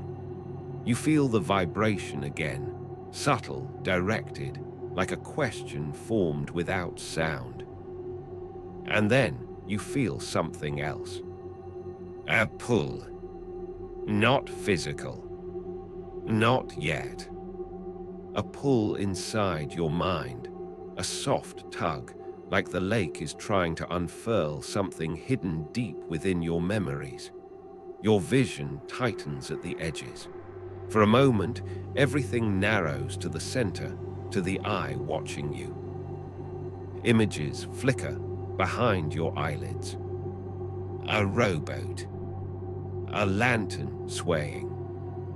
Your own hands gripping wood. Wind across the lake. Dark shapes below the surface. You jerk your head back, gasping. Those are not your memories. They never happened. Not to you. The lake pulses, as if disappointed. The mist around your ribs tightens just slightly, not painful, but corrective, like it's guiding your breathing back into rhythm. Your heartbeat is racing so fast it feels like it might shake your whole body apart. You take a shaky inhale. The lake takes a quieter one. The eye dips an inch lower, then rises again, once slowly. A nod. Your stomach drops. You whisper, "You've done this before." It isn't a question, but the lake answers anyway. The ripples on the surface form deliberate rings, large, slow, evenly spaced, originating from the eye itself. You know instinctively what that means. Yes, many times. You don't want to consider the implications of that, but your mind supplies them anyway. People disappearing, stories whispered by nearby towns, the sudden vanishings that were always blamed on currents or storms or unfortunate accidents. The lake retains what it wants, takes what it wants, and remembers what it has taken. The eye shifts. Only a fraction. but the movement ripples through your entire body. It's not turning to follow something else. There is nothing else. It's turning to fix fully on you. The pressure around your ribs loosens, then slides down your arms slowly until the mist is curling around your wrists like soft restraints, coaxing your hands forward. You resist on instinct. The lake doesn't punish you for it. It simply waits. There's something terrifying in that patience, something ancient, something that isn't rushing because it already knows how your story ends, something that knows you will step closer eventually, not because you want to, but because the lake has a way of making eventually feel inevitable. The murky ground beneath your feet shifts. Again. Slowly. Almost gently. Softening into something like cool pudding. And honestly, if the circumstances weren't horrifying, the texture would be fascinating in a mildly disgusting way. You whisper, "Please don't." The ground doesn't listen. Your foot sinks an inch deeper. You wobble.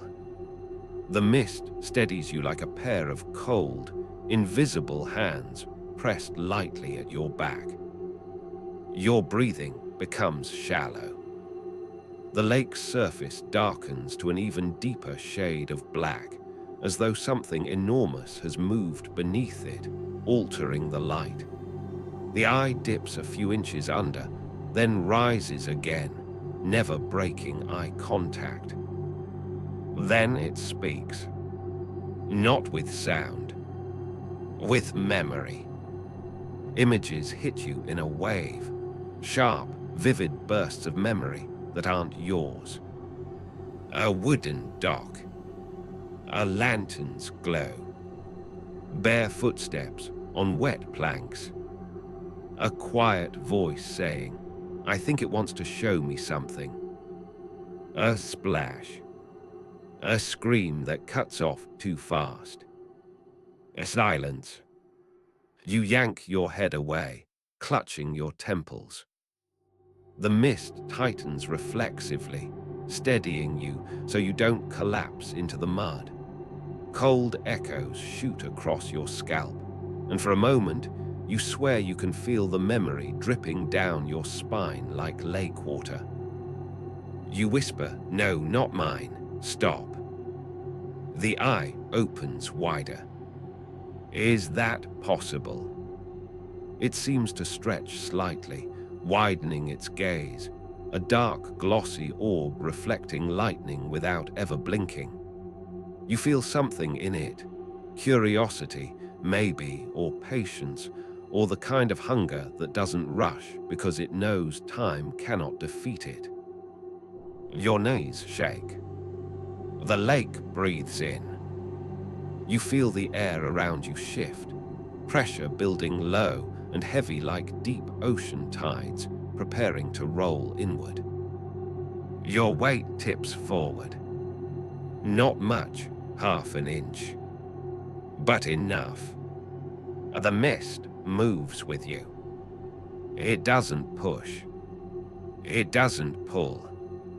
It simply mirrors. Your next breath catches in your throat. Something vast shifts beneath the water, big enough that the surface dips inward, forming a concave depression like a massive exhale.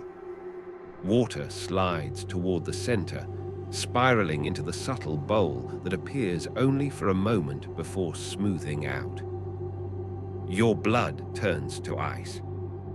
The thing is moving closer. The eye holds you, and the lake begins to hum. It's low, almost inaudible at first, more vibration than sound. It trembles through your bones, a resonance that makes the hair on your arms stand up. The mist vibrates with it, creating tiny ripples across your skin. Another pulse. Stronger. Your teeth tingle. Another. Your ribs feel it. Another. Your heartbeat syncs with it, unwilling, involuntary. The eye's glossy surface quivers with each pulse, the rhythm tightening, warming, becoming almost hypnotic, like a lullaby made for sinking rather than sleeping. Your mind drifts. The hum deepens. You sway. You don't even realize you've taken another step until cold water laps at the toe of your shoe. The mist strokes your arms like encouragement. The lake pulses again. Your body responds. You take another step. Water climbs your shoes. Then your ankles. Then a splash. A sudden, violent splash. Not from the lake. From the tree line behind you. You freeze. The lake freezes. The mist freezes. For a moment, the entire world holds still. Then something crashes through the brush behind you, loud, frantic, stumbling. You whip around so fast you nearly fall, the mist clenching around your arms to keep you upright. From the shadows between the trees emerges a figure. A person, running toward you, soaking wet, clothes shredded, eyes wide and terrified. They're gasping, half sobbing, sprinting in your direction with wild desperation, as if you are salvation or the only solid thing left in a world made of nightmares. They scream. Don't let it touch you. The mist flinches. The lake stills. The eye vanishes beneath the surface in a single silent drop, as if it had never been there. The water goes flat. Perfectly flat. Unnaturally flat. The figure keeps running, stumbling, nearly falling. Arms outstretched toward you, drenched to the bone, mud streaked across their face, eyes blown wide with terror. They're close now. Close enough for you to see the panic in their expression. Close enough for you to hear their ragged breath. Close enough for you to realize. The mist recoils from them. You've never seen it recoil from anything. For the first time all night, the lake seems unsure, and that fear radiating from the stranger. It feels real, far too real. They reach you, clutching your arm with trembling, freezing fingers. And with a voice that sounds like it's been carried too far on too little hope, they rasp. Run, please, run. Behind them, the lake inhales. Deep, heavy, hungry. The stranger's fingers clamp around your arm with a strength that feels impossible for someone who looks like they're held together by panic alone. Their grip is cold, lake water cold, and trembling, their breath hitching as if every inhale risks being their last. You don't even think to pull away. Every instinct in you recognizes something primal in their fear, a rawness that can't be faked, can't be mistaken. They've seen something. They've survived something. Behind them, the lake's inhale deepens. Not a sound. Not a gust. A shift. Pressure rolls outward in a slow, tectonic wave, pressing against your skin like a heavy hand, flattening the air around you. Leaves on the branches shiver without wind. The mud at your feet trembles. The mist stiffens, like it's bracing for impact. The stranger glances back over their shoulder, and their face collapses into terror so absolute you feel it in your stomach. They yank your arm. Move. Your legs hesitate for half a second. That's all the lake needs. The water bulges inward, collapsing toward a single point, like the lake is taking another breath so deep it might empty the whole basin. The surface darkens into a widening circle of ink. The mist jolts tight around your torso, then rips backward sharply, dragging you several inches away from the water's edge. The stranger stumbles with you, keeping their grip on your arm, even as both of you are nearly pulled off your feet. The lake exhales. The burst of pressure almost knocks you down. Mud splashes up your legs. A shockwave ripples across the surface, sending rings outward so fast the shoreline froths white. The mist shudders, dispersing into thin ribbons that cling to your skin but no longer hold you upright. The stranger yanks you again. Run. You don't argue. Your feet slam into the mud, slipping as the earth liquefies beneath you, turning to sludge. The stranger pulls you harder, nearly dragging you in their frantic sprint toward the tree line. But the lake isn't letting you go. A low roar rolls out of the water, not a sound, not truly, but a frequency that vibrates through your core, a resonance that makes the ground quake like something massive is turning in the depths. The trees creak. The air warps. Your ears ring. The stranger screams, "Don't look back." Naturally, you look back. The lake surface erupts. Water explodes upward in a towering surge, a column so tall it blots out the sky, as if the lake is expelling something huge from its depths or preparing to grab. Spray hits your face like needles. The rising water forms a wall, curving inward, the shape folding like a wave that isn't falling but reaching toward you.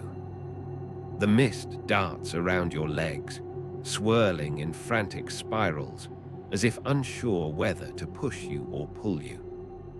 You run harder. The stranger's grip is bruising your arm, their breath ragged, their steps uneven. You can hear the slap of their bare feet against the soil, the wet squelch of mud as both of you fight for traction. They keep glancing back, even though they told you not to, eyes wide and shimmering with the same terror that's flooding your veins. The lake roars again. Trees tremble. Birds erupt from the canopy in a panic, screeching into the storm-dark sky. Lightning flashes in a crooked fork, illuminating the wave that is no longer a wave. It is a shape. A colossal shape rising from the water, shadowed and impossible to comprehend, moving with the slow precision of something that has never known rush, never known limits, never known anything but hunger and patience. The stranger gasps. It's awake, keep going. Your lungs burn. Mud sucks at your shoes with every step. The forest refuses to get closer, even though you swear you're sprinting fast enough to qualify for an Olympic team. The roar shifts. A deep, guttural vibration you feel more in bone than ear. And suddenly, a silence. The kind of silence that feels like the sky is holding its breath. The stranger slows. You stumble to a stop beside them, panting, heaving, sweat mixing with lake mist on your skin. The forest edge is only a few feet away now. You can smell the moss. You can feel the slight upward shift of solid ground. You're almost safe. The stranger's grip loosens. You turn to look at them. They shake their head, eyes horrified, voice barely a whisper. No, too late. The lake is gone. Not literally, but the surface has flattened into a perfectly smooth, glass-like plane, unnaturally glossy, unnaturally still. No waves, no ripples, no evidence that anything just exploded from it seconds ago. Just silence, just stillness, just waiting. The mist retreats backward, slipping off your arms like it's been dismissed. You watch it drift toward the water, curling low, flattening itself against the ground like a tide going home. You whisper, "What? What does it want?" The stranger swallows, shaking. Don't say what, it's not a thing. You stare at them, chest still heaving. Then what is it? They shake their head harder, looking more and more like someone whose sanity has been sanded down to its last thin thread. It doesn't have a name. A long silence. Water laps softly at the shoreline for the first time since the eruption. A gentle sound, innocent, like it wants you to forget everything that just happened. The stranger looks at the lake with shaking knees. It doesn't hunt you, it chooses you, and once it chooses, their voice cracks. It doesn't stop. Your stomach drops. Slowly, very slowly, you ask, chosen like a sacrifice. The stranger's eyes flood with tears. No, sacrifices get to die. Your breath freezes in your throat. You whisper, then what happens to them? The stranger looks at the lake again. Then at you. Then at the invisible thread of mist, still clinging faintly to your ankles. Their voice is hollow. You don't die, you get taken. A pause. And you sink. Your pulse stops. The stranger shakes their head, wiping tears with a muddy wrist. You sink and you keep sinking. Weeks, months, years, I don't know. Time breaks, it stretches, it folds. You stop needing air. You stop needing light. You stop needing, they tremble violently. You stop needing you. You feel something cold wrap around your ankle. Not mist. Water. A thin tendril of lake water stretching across the ground like a hand's shadow reaching. You jerk your leg instinctively, but the water follows, clinging lightly, delicately, like the shy beginning of a grip.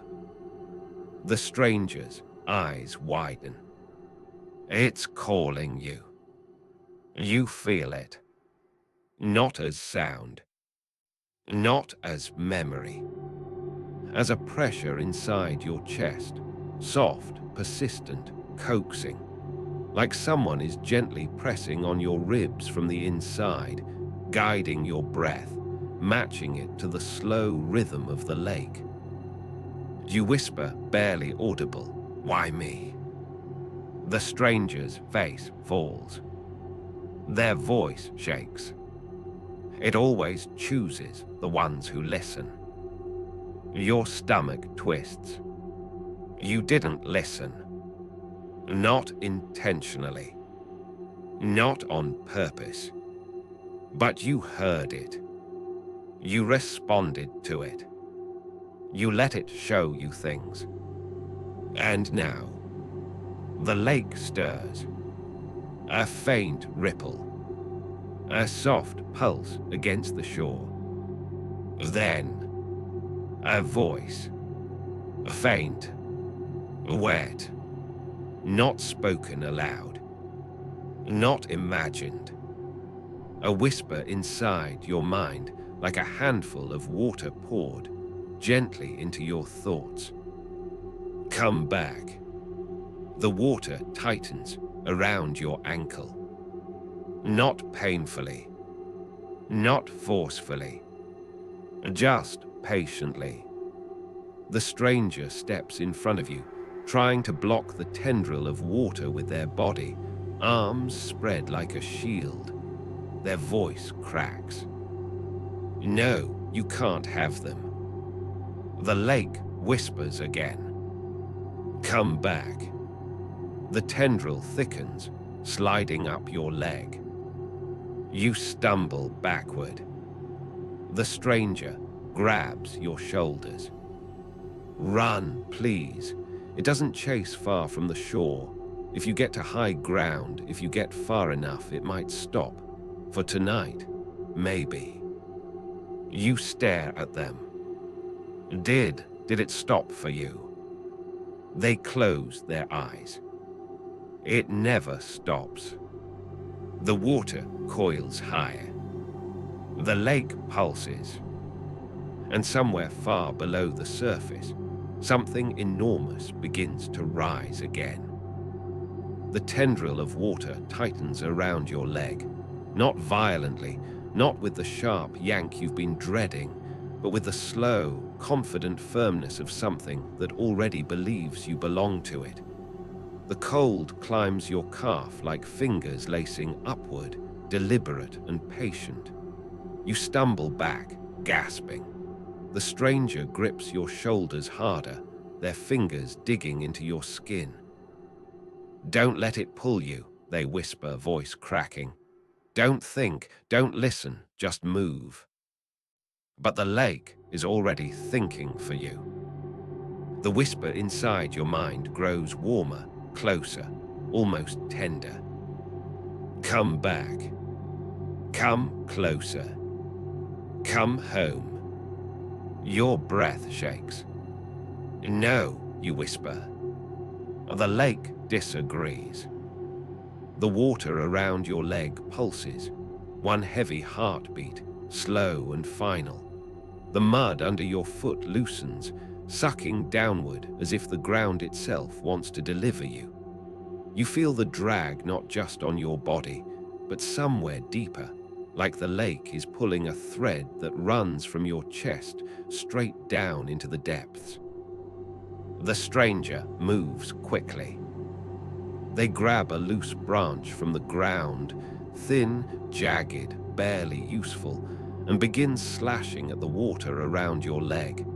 It's a ridiculous gesture. You know it. They know it. The lake definitely knows it. But they swing with a desperation born of someone who has tried everything else already.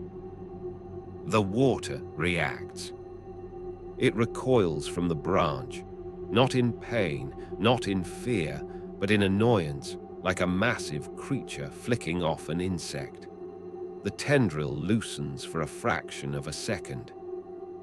Run, the stranger screams. You take the chance.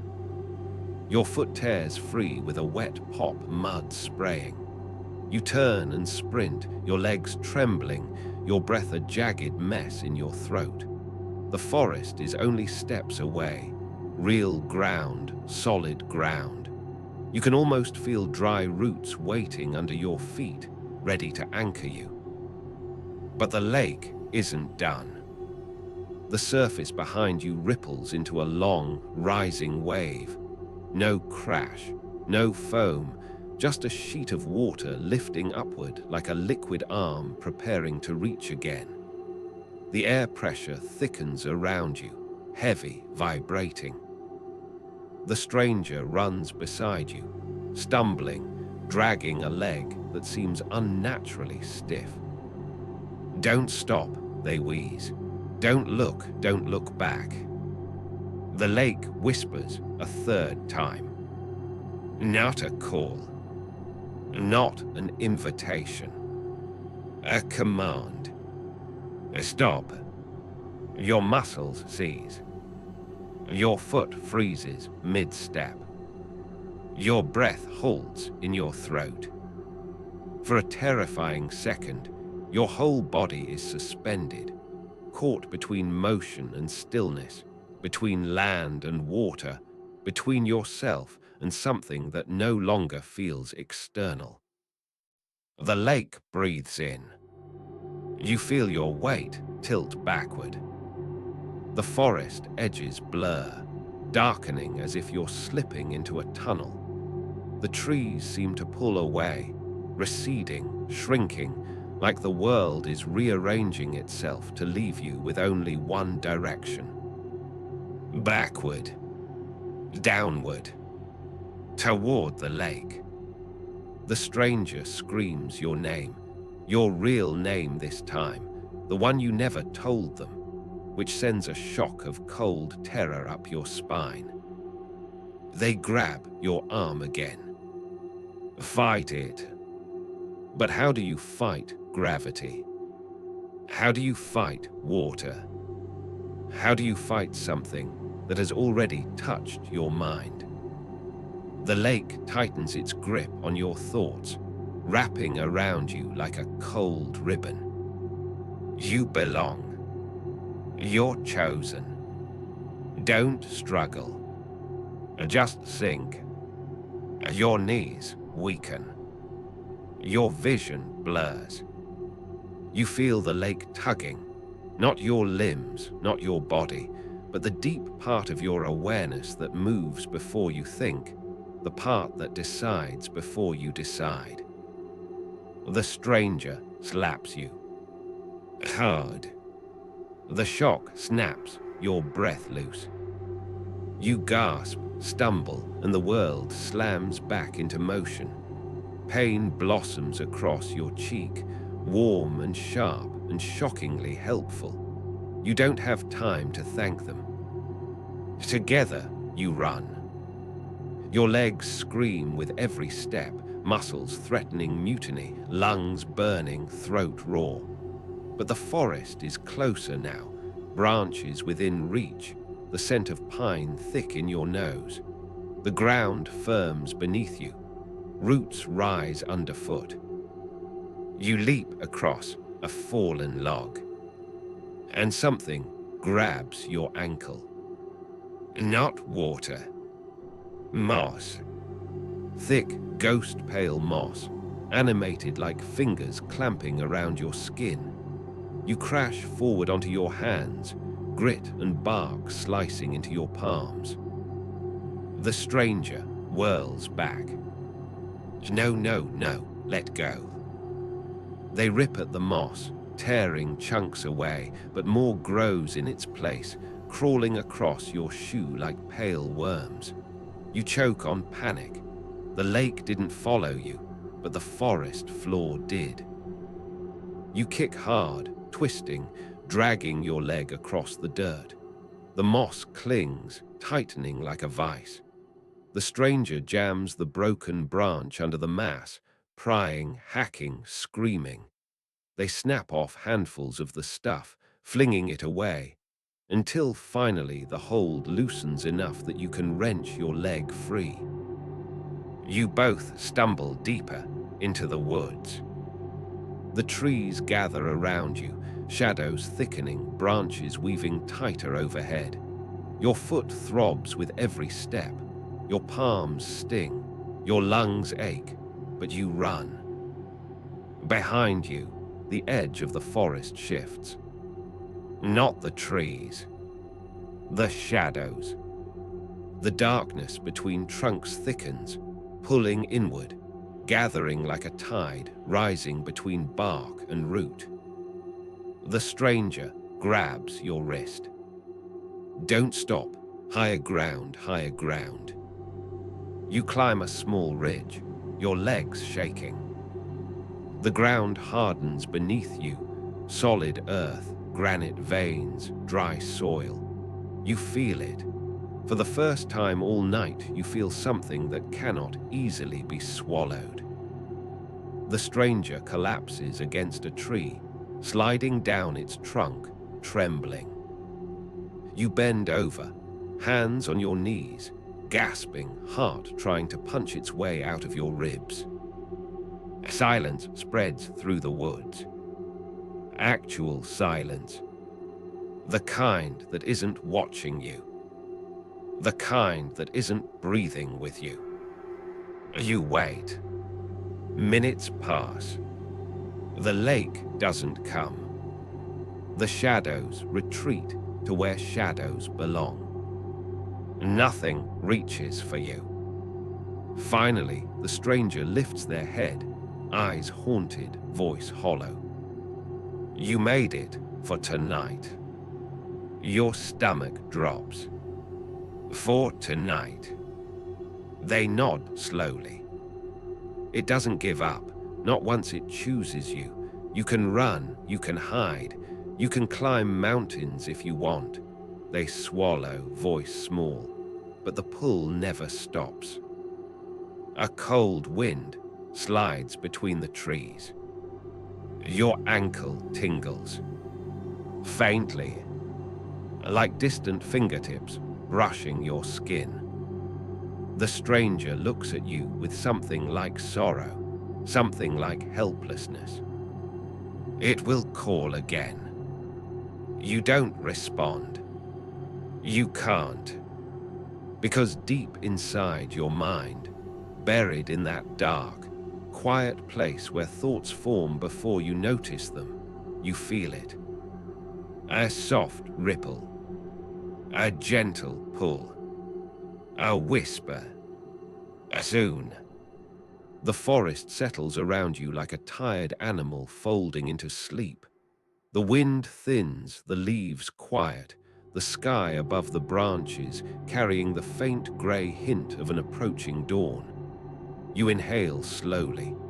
The air tastes different here, drier, sharper, untouched by the lake's damp breath. Your heartbeat begins to steady, though each beat still echoes with that tug, that pull, that almost music lingering inside your chest. You try to pretend it's fading. You tell yourself that the cold crawling up your ankle is just leftover fear, not memory, not connection. The stranger sits nearby, back pressed to a tree worn bare at the roots. They look smaller now, as if the adrenaline had been the only thing inflating them. Their hands tremble in their lap, fingers twitching like they're still tearing moss from your leg. You don't speak. They don't either. The forest gives you both the quiet you can't yet accept. After a long stretch of silence, they exhale shakily. You're not losing your mind, they say. People always think they are the first time. Their voice cracks on first time, and you wish it hadn't. You shift your weight on the rock beneath you. Your palms sting. Your ankle throbs. Your cheek burns faintly where they struck you to break the lake's hold. Every injury feels real. Every bruise confirms this wasn't imagination. You look through the trees toward where the lake hides, calm, still, pretending. The stranger follows your gaze and whispers, "Don't go back. Not tonight. Not any night unless you're ready." Ready for what? You ask. They don't answer. They just stare at the horizon until the first thin blade of sunrise cuts through the branches. The light reaches you. But the warmth does not.